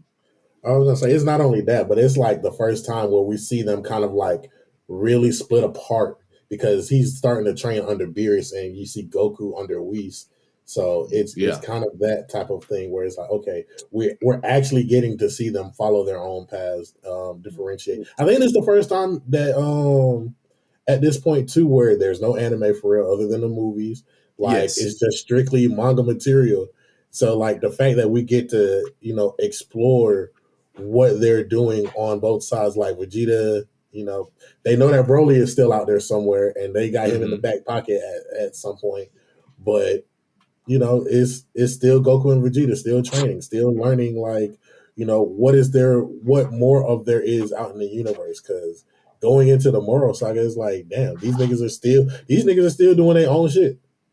Like, man. I think Moro is where I really, really give props to Vegeta for actually learning something, learning a new technique. Yeah. Because, you know, he takes the time to go to Yardrat and says, like, okay, yo, I know Goku learned some shit here, but I don't want to learn what he learned. I want to see just, you know, what abilities y'all have to begin with, you know, and we sort of see that split on early on in this arc. But another part that really is important for Vegeta in this arc is we see him finally get to atone for a period of his life that honestly I never thought that he thought anything about. Like I'm not gonna lie. I'm not gonna lie. I wasn't too fond of it, man. I didn't like it. Tell me why. Let's go more into that. Like it just felt out of left field. If this was really a thing that was on his head top, bro, why didn't you just start Super with that? Like we had a whole episode of him. You know, we clearly had a nice little episode of him bonding with his kid. Why don't you expound upon that more? You had all the space in the world for this shit. Like just randomly bring it out for the plot convenience.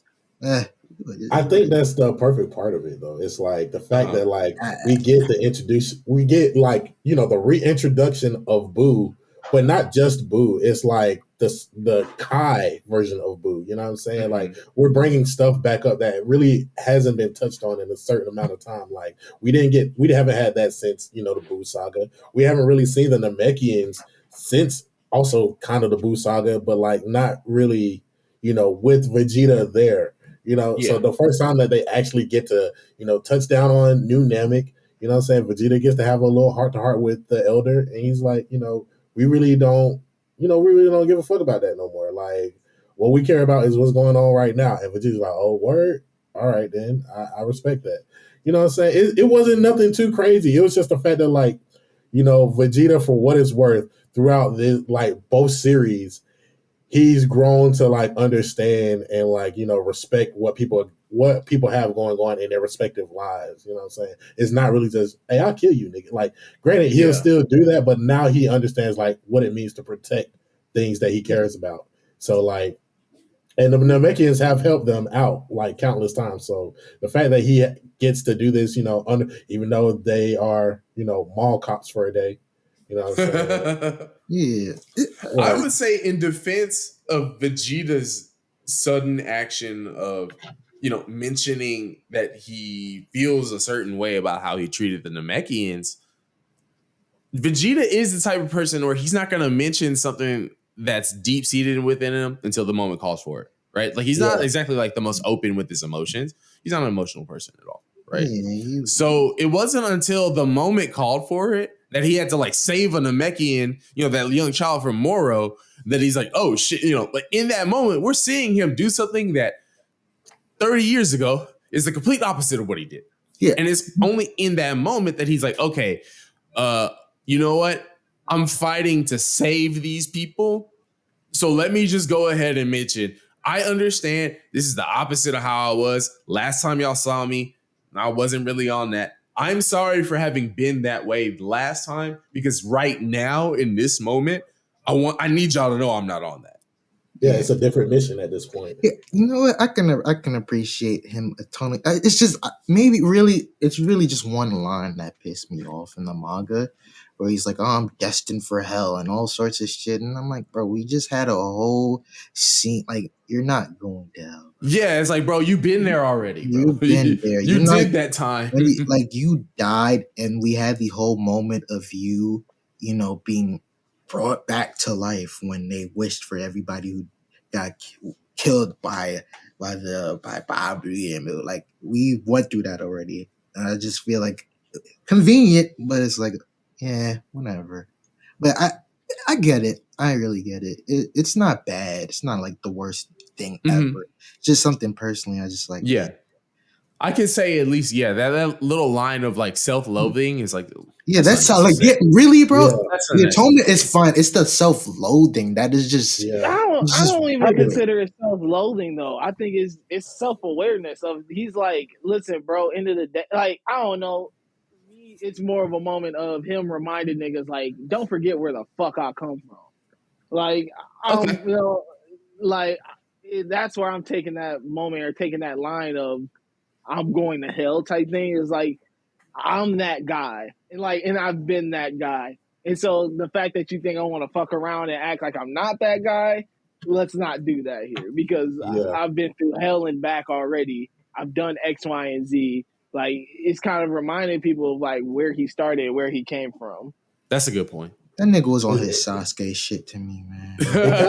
It sort of, when you put it like that, it sort of reminds me of, in Yu Yu Hakusho with the younger Toguro, and he's about to go to hell, and Genkai meets him there and is like, we could really negotiate this. He's like, nah, I really can't, forgive all the things I've done. I'm about to spend these 10,000 years, what I'm saying, in hell, like I should, like I deserve. You know what I'm saying? And that's all Vegeta is doing. He's just like, he hasn't forgiven the things that he's done for himself, even though everybody else technically has at this point.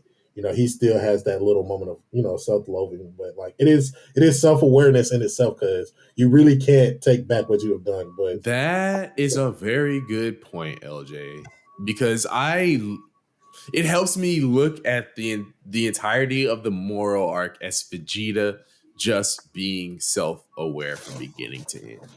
You get what I'm saying?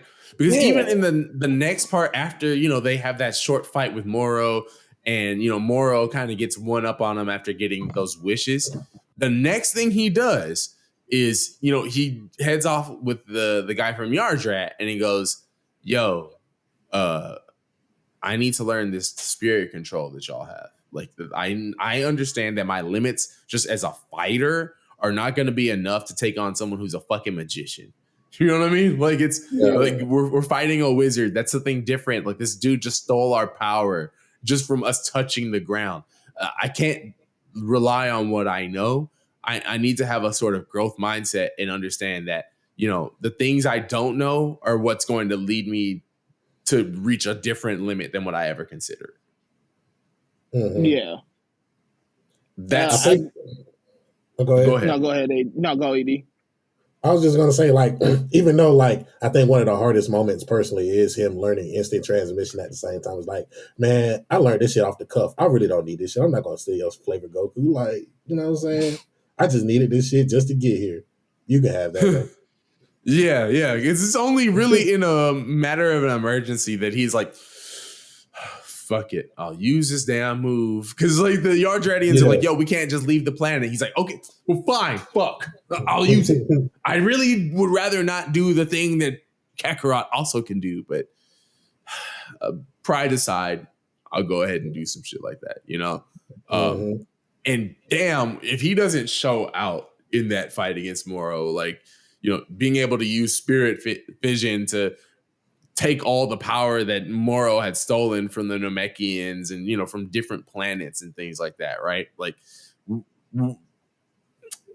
I feel like this is a moment where Dragon Ball is catching up with all the mid 2000s and 2010s animes in this moment, right? Because we're seeing actions being done in the Dragon Ball manga or the Dragon Ball story entirely that just, we've never seen fights happen like this before. People are using magic. People are using, abilities outside of just like, I'm going to fuck you up. And then here's a beam in the face. My boy Goku. Oh, no, they definitely start upping up on the shonen shit. That boy Goku did a Susanoo. That shit was nasty. Goku, you're learning Susanoo was that like... shit was nasty, bro. That was nasty. That's a grave sin. That's a grave sin, bro. That was nasty. It was. I'm not even gonna hold you. Like, shout out to him, but like, nah, bro. Like, never do that again. How did you do this? Like, why did you do this? Bro pulled it out his ass. Like, he did some Kakashi shit. The Great Ninja War. He just started building out shit that we ain't never expected him to do. We just imagined this shit. Ultra Instinct is the Sharingan if we gonna really be real about it. It is, bro. Yeah. That shit is nasty work. I mean, he did it twice. That's the one thing. It wasn't a one-off move. I think that's the worst and low-key best part about that for Goku. Like the fact that he was able to do the Susanoo again. Like, yes, because like I chalked it off to like the first time the Goku does that move in the Moro arc. I chalked it off to, okay, Toyotaro's doing some movie shit. You know what I mean? Like, okay, Goku busted out this one technique this one time. Cool. But this motherfucker does it again during the next arc, and it's just like, oh, okay, this is a staple of his now. Like, this is nasty, this is the new spirit bomb. This is nasty, bro. Give me back that spirit bomb, bro. If this is what it's gonna be going forward, no, man. This is everything. No. I hate it. It looked ugly as hell, too. I remember seeing that joint just disgusted, like, man, I don't know, bro. No. Let's not bring that back, yo. Please. I know we've seen it not once, but twice. But let that be the last time, man. Meanwhile, my man Vegeta learned a litany of just dope-ass techniques that, like, I wish we would see him use again. You know what I'm saying? Vivid Vision is a hard-ass move, like... For real. That shit super hard. He showed up and told Piccolo, hey, I can put you back in 3, nigga, if I wanted to. I was like, oh, shit. My man is out here with some real shit. He said, say, bro, I'm going to go train and, like, you know what I'm saying, go learn some keto. I'm going to go, you know what I'm saying, I'm going to learn some fucking Black Clover type shit. You know what I mean? Like, he was out here learning, like, techniques. That boy, man. It's wild that they wind up nerfing him because, like, you know, Moro has like the sort of 7-3 ability after fusing with Guy, and he's able to be like, I've just copied all your shit. But until that moment, god damn if Vegeta wasn't showing off, bro. Yeah, he was doing his thing, man.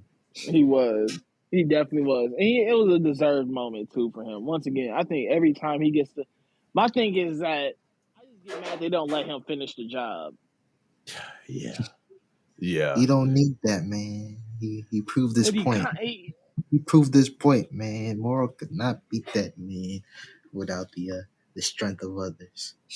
That's true. Because, you know, while Vegeta doesn't get the dub, Vegeta doing one thing that he's never done and saying, hey, I'm going to be the one that helps us provide energy to Goku.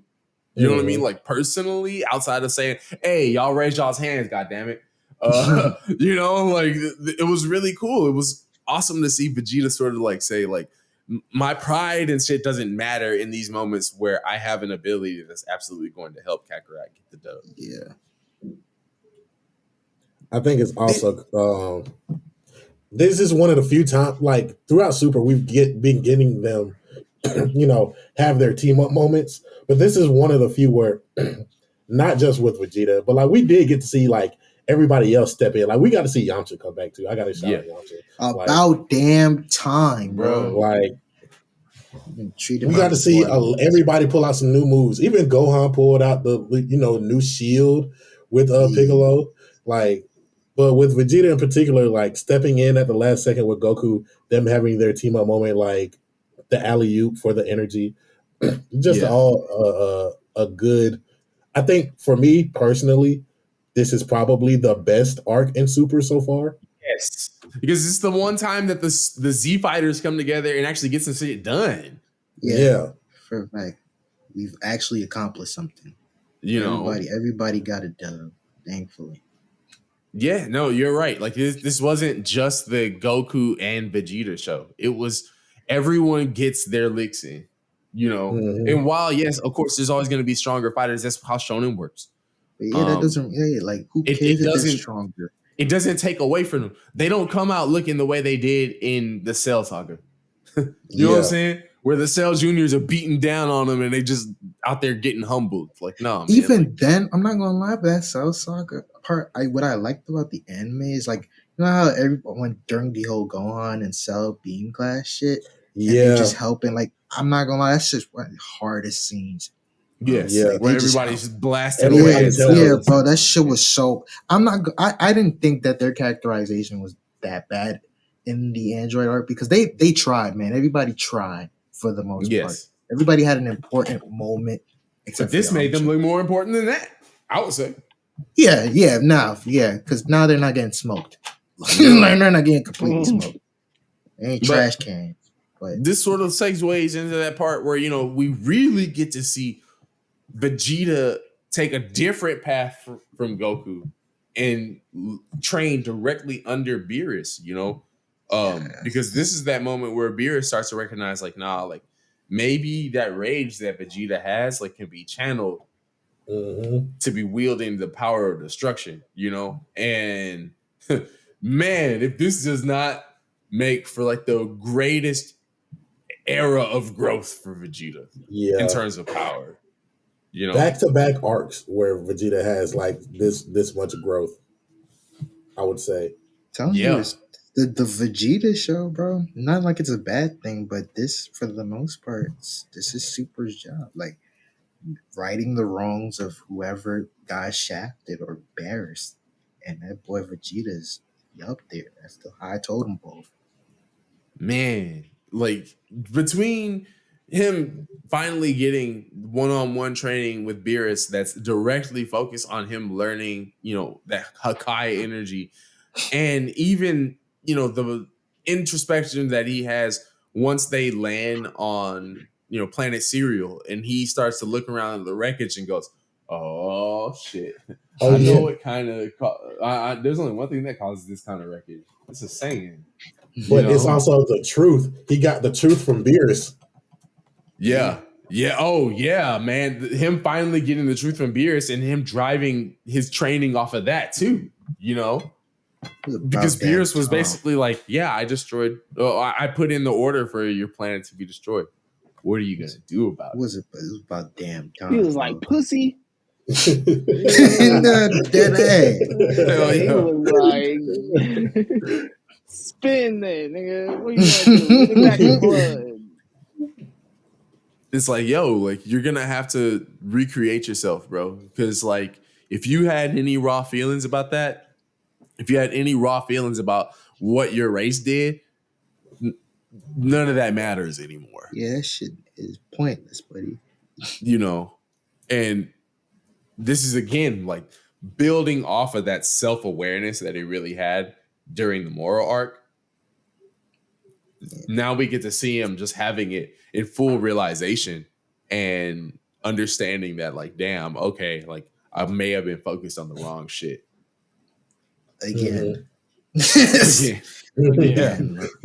Yo, he's not really the brightest tool in fucking Witch. Nah, he's blinded. He's blinded by rage and pride. Yeah. But you're seeing him kind of, once again, self-awareness. It's all you continue to see him gain is him getting to continue to know himself and understanding that, like, that's okay. It's okay if you're a person to be, if pride, your own pride and your own anger and your own, is what drives you. He's learning to accept that about himself and understand that that's okay. Yeah, he's learning that we can have emotions. Essentially, man. He's learning an array of them. Though it's not just you're talking about a guy who lost his planet, who has lost his parents, his family, his all, like, you know what I'm saying, like something that he takes very much pride in still. Like his planet is gone, but he is still consistently telling people, like, I'm a fucking Saiyan. Yeah. Like there is nothing. I am nothing else. I am a Saiyan. I am still the prince. I am still this. I am still that.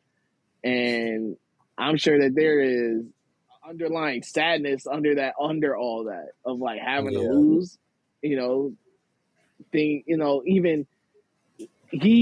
Goku has the luxury of not knowing. Yeah, that's very true. That's very true. And I know, like, Vegeta doesn't have that luxury. Vegeta was there. He was in the trenches. He was there when everything happened, Yeah. And all of that gets built upon at this point because it's like, Vegeta realizes from the moment they even are around on the planet, he's like, oh, shit, like, whoever we came here to fight wants revenge against us. You know what I mean? Like, but he doesn't come at it like, I don't give a fuck. He's like, hey, yo, look, we're just not responsible for that. But Granola, being the strongest fighter in the universe based off of a damn wish, he doesn't care about none of that. He just sees it as, I have the power to take y'all out, and that's what I'm gonna do. It's like boy moving like a tuffle. Hell yeah. It's with Vegeta. It's like it's okay to be weak, but it's not okay to stay weak. And with Granola, you kind of see that sort of reflection off of him, where it's like he had the sadness. Like they are kind of the same character in different lights because of Granola knows what it was like to be under Frieza until he found out, like, oh no, Frieza's dead. You know what I'm saying? And then we get into I get to have my moment of revenge. Then I know that Saiyans are here. I know that Frieza may or may not still be alive. You know what I'm saying? Because this is the first time where we get to see, some backlash off of things that have happened in the universe. Yeah. Be followed up on. You know what I'm saying? Like, and I appreciate Granola for that fact. And we get to see everything just comes together in this arc. Like the whole Bardock thing, you know what I'm saying? Like, it's a lot that goes into all of these characters, and with Vegeta, being sort of the forefront of knowing all of these things, like who actually blew up the planet, who was responsible for this planet that Granola is on, like in the colonization. You know what I'm saying? Vegeta plays sort of the, I don't want to say narrator. He's the anchor for all of that shit. He's really the anchor. Yeah. Yeah. No, you're absolutely right, bro. And the fact that we even get to see Vegeta grow into having a form that's equal to Ultra Instinct with Ultra Ego, like that all stands to reason as to why Vegeta would be so central to this, why we would see him having that training with Beerus in the beginning, and Beerus focusing mostly on, hey, yo, you as a Saiyan are not responsible for what the other Saiyans have done, and you got to let that go. And it's only because he does that he even reaches the point of power that he reaches, you know? Mhm. And I mean, let's focus on that, man. Vegeta having a power up where the more you beat down on him, the stronger he gets could not be a more that shit is raw. badass Vegeta power up. That is Vegeta. That is on brand. That Dog. shit, yeah, for a fact. Saying like, nah, hey, listen, if you piss him off more, if you beat him down more, he's just gonna get stronger. Like that's some Vegeta ass shit. I really love that was the basis of his power to the point to where, you know, he even gets to a point to where they take Granola down for a bit. You know what I mean? Like it's not like he was dead, but like he couldn't fight for a while. And if it wasn't for the fact that Gas becomes the new central point of their battle in that, and you know, he gets the wish to become the new strongest in the universe. If it wasn't for that, we wouldn't have had dope ass moments like, you know, Vegeta going Ultra Ego and Goku going Ultra Instinct right next to each other after having been fully healed. You know, we wouldn't have the moments of, you know, them having to be able to hear the message that was in Bardock's Scouter, where they finally understand what Saiyan pride really is in just, you know, being able to overcome an obstacle that's right before you. Yes, again, like this growth in back to back to back to back arcs for Vegeta is insane. Yeah, best written character. There's no other way. He's the best written character that they have because they're able to do things like that. Like they're able to let him take L's that help him grow. They're able to put him in situations where he's able to grow and able to, like, in a weird way, all the character development that you would think they would add in Goku, they just do with him. Because Goku really just stays the same. All he really does is just get stronger. He Like, doesn't have any real change until this arc itself, you know? Yeah. But even then, it's like with Goku himself, like even Whis, Goku doesn't have any change, and that's something that Whis tells him, like, you don't have anything of your own. You don't have anything to call your own. Everything that you have basically learned is from somebody else. And I think that is still true to this day. And Vegeta is able to, you know, differentiate from the instinct to get Ultra Ego. Something that I don't think that Beerus has learned, or to the very least that we've never seen him use. You know what I'm saying? Like, this is something that Vegeta has done all on his own. It's really just a Zenkai boost on crack. Like, it's a viable tournament option for Zenkai boosting. You know what I'm saying? Like, it's a dope feat. Like, it pushes him into, I want to say, greater heights than Goku could be at the moment. Like, and they're fighting against a person who, like, again, he has unique powers. This man creates swords and weapons with, like, the Green Lantern. Like, come on now. Like, they're able to do all of these things with Vegeta going forward. And, you know, I'm just appreciative that they're even giving him the spotlight. Like, if you had told me like 10 years ago when we first got Battle of Gods that we would be at this point with Vegeta, I probably would have laughed. I would have thought it would be holding Vegeta again. Like, you're reading the AF, boy. What you talking about? You know what I'm saying? Like, Vegeta would not be getting this much love. We would have thought it was still the Goku show. I thought he was due for it. I ain't gonna lie. Yeah, he was. I would have thought it was the same with the Gohan, but yeah.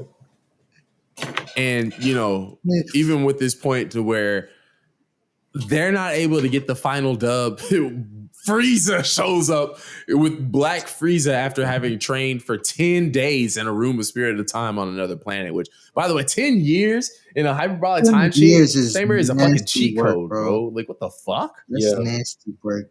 Shout out to Frieza for even surviving. Seriously, man. It was hell. Like, you know, me and by yourself. But hey, Vegeta gonna get that now. I think Vegeta can finally get a good ass dub. Ultra Ego against that Black Frieza shit, man. That showdown is gonna be nice. With all that backstory and how we got to this form for Vegeta, like, man, it's gonna hit different. That might be the one where he gets the dub, man.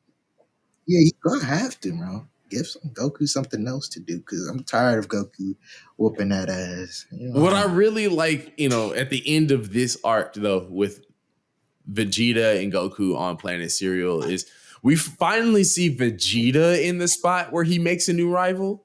Because it's not Vegeta, it's not Goku that says goodbye to Granola. It's Vegeta. He's like, hey man, look, I know you ain't got much time in your life left, but like if you're ever trying to squab, like fuck with your boy.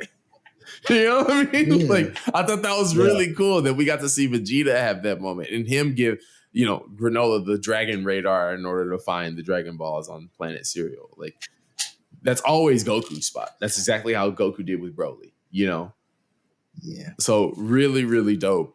Even though, nothing past that we've really seen outside of Goku, Vegeta, and Broly's time on Beerus's planet, where Vegeta finally gets a nice training, sparring dub against Goku. We don't have anything for that past with Dragon Ball Super at this point yet. But 5 years later, Dragon Ball GT. Yes. Things ain't looking so good for my boy. Oh yeah, man. Vegeta is out here. Like, if we want to talk about him being a wife guy, like he's how'd you put it earlier, LJ? What they make Vegeta into? They turned my nigga Mexican. Mexican. That's it. They gave him the stash. They gave him the shortcut. That's Vegeta Enriquez Hernandez.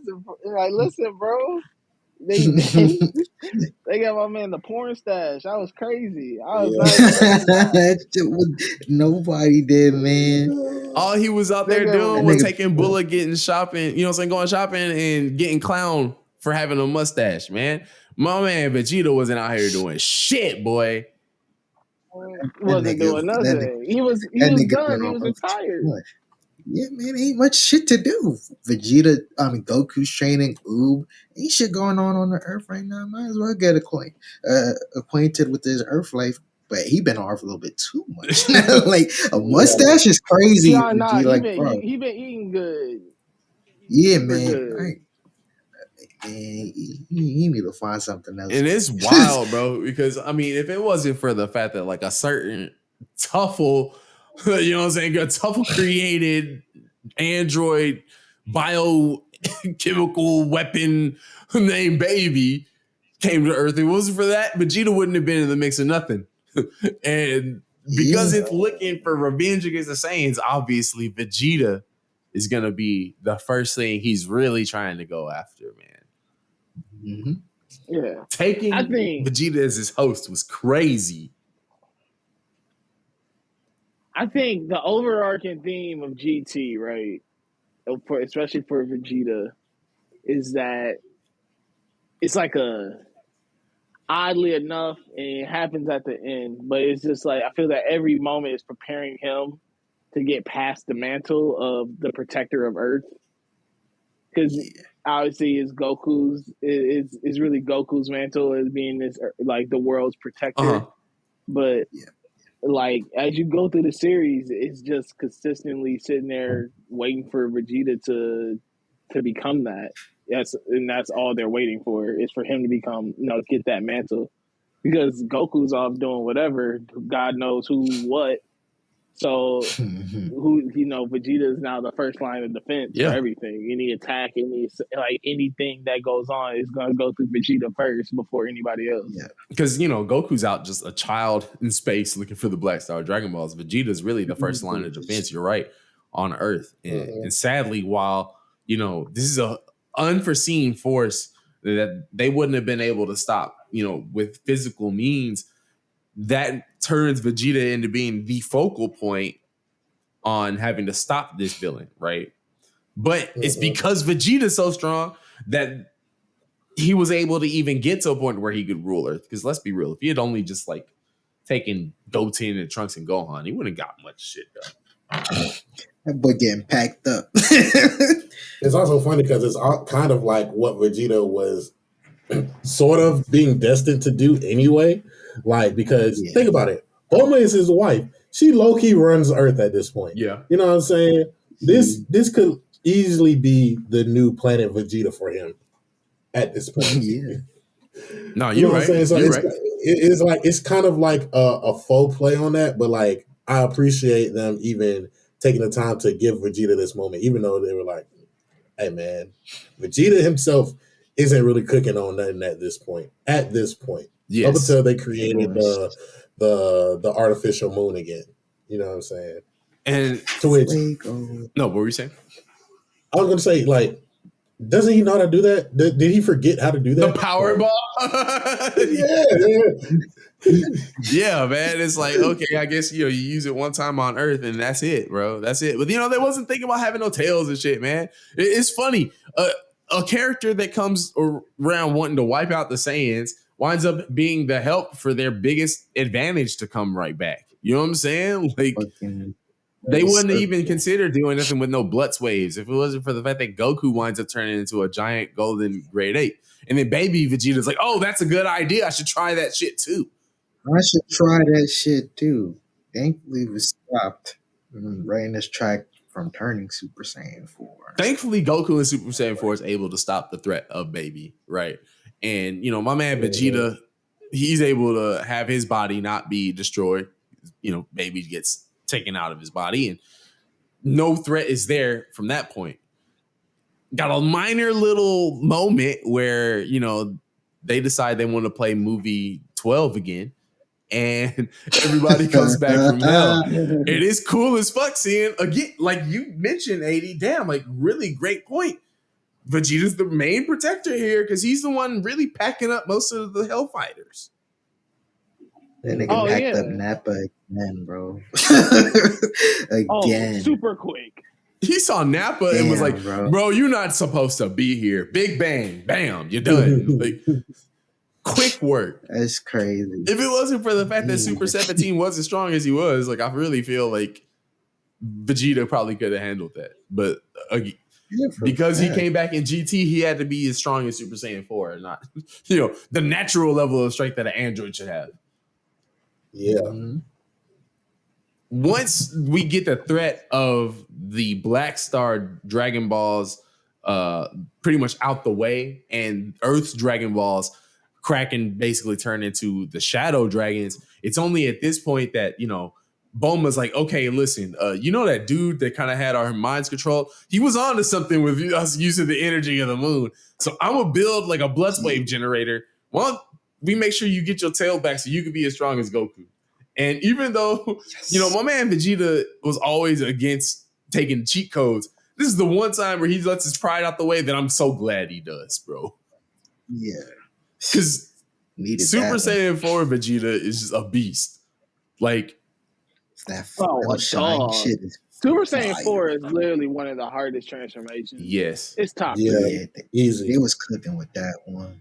Bro, like, too bad he was fighting against Omega Shenron. Because if it had been anybody else, we would have seen Vegeta been racking up dubs on them damn dragons. Man, he could have got it. If he could have got it earlier when they were just fighting all the dragons prior to Sin Shenron, he probably would have been some beautiful moments. But great moment, wrong timing. Man, and like, talk about the worst showcase of fusion ever, bro. Because like I cannot stand how goofy they made Super Saiyan 4 Gogeta. Like, you got the most powerful fighter of all time, and this motherfucker just joking around too like, he's too strong. He's too powerful. Like that, he had too much strength. That fake little Big Bang comment shit they did. I'm like, yo, what are we doing? Let's wrap this shit the fuck up. I'm saying, This was the time I was really getting tired of GT. Like, for the most part, I could tolerate it. And I was even a fan of some parts. But this part, I'm like, yeah, man, I see where the writing on the wall is. Let's hurry this shit the fuck up. Thankfully, they gave my man Vegeta one last, like, really dope moment. They remembered how Vegeta was at the end of the Buu arc. And he's out there, trying to make time for Goku to charge up the Spirit Bomb again. And even in just Super Saiyan 2 with all the Saiyans, all the Super Saiyan fighting against Omega Shenron, they couldn't do shit. But bro, he looked strong trying to hold him off. I will say that, man. I really liked his last little showcase in GT. Bro, they just rehashing the Buu arc. Really. Nah, that's really what it was. It was just the Buu arc all over. It really was, bro. Just with more people around this time, man. more people around it. Like, hey, you see the people that were dead? Like, hey, here you go. Wanted to ever see Gohan help defend the Earth and fight against Kid Buu and all shit? Hey, here's your chance. See him there. Goten, Trunks, the whole works. Man. And like, yeah, he was able to make sure that they got that time in as Goku was able to destroy Omega Shenron. But it's at that point where Goku decides, hey man, listen, this fighting shit, all this crazy shit, man, it's been enough. Shenron wants me to go ride out with him, bro. So that nigga's a Shenron. I'm gonna go do that. But before he does, man, Goku does. He lets him know. He lets him know, bro. You're number one now, man. It's you. You're the protector of the Earth, dog. Like, when they come here looking for a fight, they're coming looking for you, my nigga. I'm not gonna be here no more. And like, as wild as that is, it's just such a dope ass moment because, like you said, like all the growth that Vegeta has. Even if we take into consideration that GT was made in 1996, if we were to act like this was all one congruent line, it fits perfect. Oh, it does. Listen, you get to see him get his hero send off in terms of just like he gets the acknowledgement that he's been dying for, and also like he gets that love and respect of like, nigga, I've been out here busting my ass, like trying to protect you niggas. Now it's like, you know, now he finally gets that respect of, nah, you really have, and like now it's your time to be that protector for us. It's kind of funny because you get that moment, but at the same time, Goku is the one getting his jersey retired at this point. You know what I'm saying? Like, he's been putting in work just as long, and it's just like, damn, Vegeta, I want you to get your time to shine at some point. So even to the very end of GT, where we get to see Vegeta Jr. and Goku Jr., you know what I'm saying? Like, I really enjoyed that moment in particular. Like, it don't stop. Like, it's generational with them. The legacies are eternal, bro. You know what I'm saying? Like, they're parallel. If there's gonna be a Goku, there's always gonna be a Vegeta. It's just like that. And it's because they had to put them ones up for Vegeta at the end, man. You know what I'm saying? They had to acknowledge the king, bro. The king of all Saiyans, bro. My man Vegeta got his shine so much. And we're going to continue to see it happen, bro. Dragon Ball Super ain't over. This shit ain't stopping no time soon, man. Oh yeah, it's not. Dragon Ball Super. Listen, they're gonna milk this cash cow until this cow is dead, bro. This shit gonna be like long. Talk about what was that code? Wow, damn! I remember that anime. With the detective. Case closed. Case closed. Case closed. Yeah, man. This shit about to be the new case closed. This shit gonna be long as hell. Hell yeah, boy. For sure. Ain't no way they stopping this cash cow. As long as there's kids that are introduced to Dragon Ball, you know what? There's more reason to keep this shit going. Hell yeah, man. And as long as there's more kids out there for them to give Dragon Ball content to, as long as there is more Dragon Ball content, shit, you can definitely expect we gonna be out there somewhere to talk about it, my boy. About to have like 50 transformations in like 10 years. Man, I just want to thank y'all, AD and LJ, bro. Thank y'all so much for ending season 2 with us today, man. I know we talked a lot about Vegeta. This is we ended it on the longest episode of Subs Lie Dubs Lie yet. But god damn it if I didn't have a blast with y'all, man. Thank y'all so much. Oh man, I'm happy to be on here for sure, bro. Listen, you got the Big Eyes boys back together. Yeah.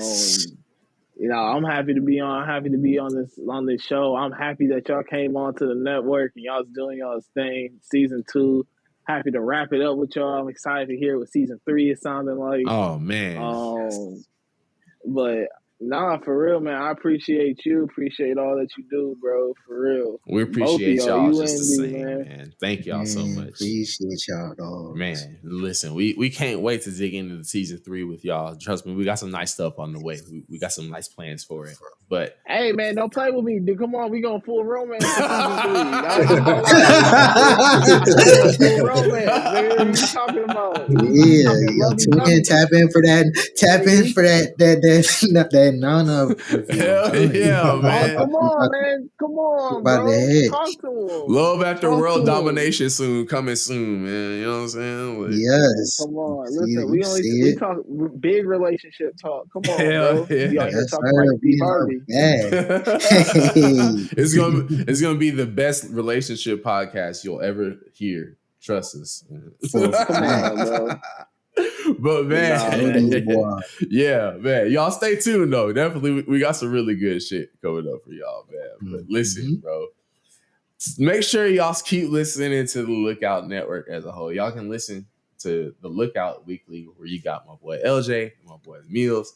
They covering right now Jujutsu Kaisen, man. It's been so dope getting to hear them as we are building up to Jujutsu Kaisen season 2 in the summer, man. Y'all cooking right now. Yeah. Man, listen, we got a lot going on. We got some other fun things. We're wrapping up Jujutsu Kaisen. By the time y'all hear this, we'll be done with Jujutsu Kaisen. We'll have some other really fun things happening. Summertime's coming up, so Summer at Kame's is coming That's up. right. We got some stuff, man. So make sure y'all tuned in, y'all following, subscribe to the Lookout. Y'all already know where it's at. Man. Exactly. But until then, boy, subs lie, dubs lie. Myself, D, LJ, AD, nobody on the lookout does, boy. Yeah, you know that. I know that. We're gonna catch y'all next time, man. Peace. Yeah.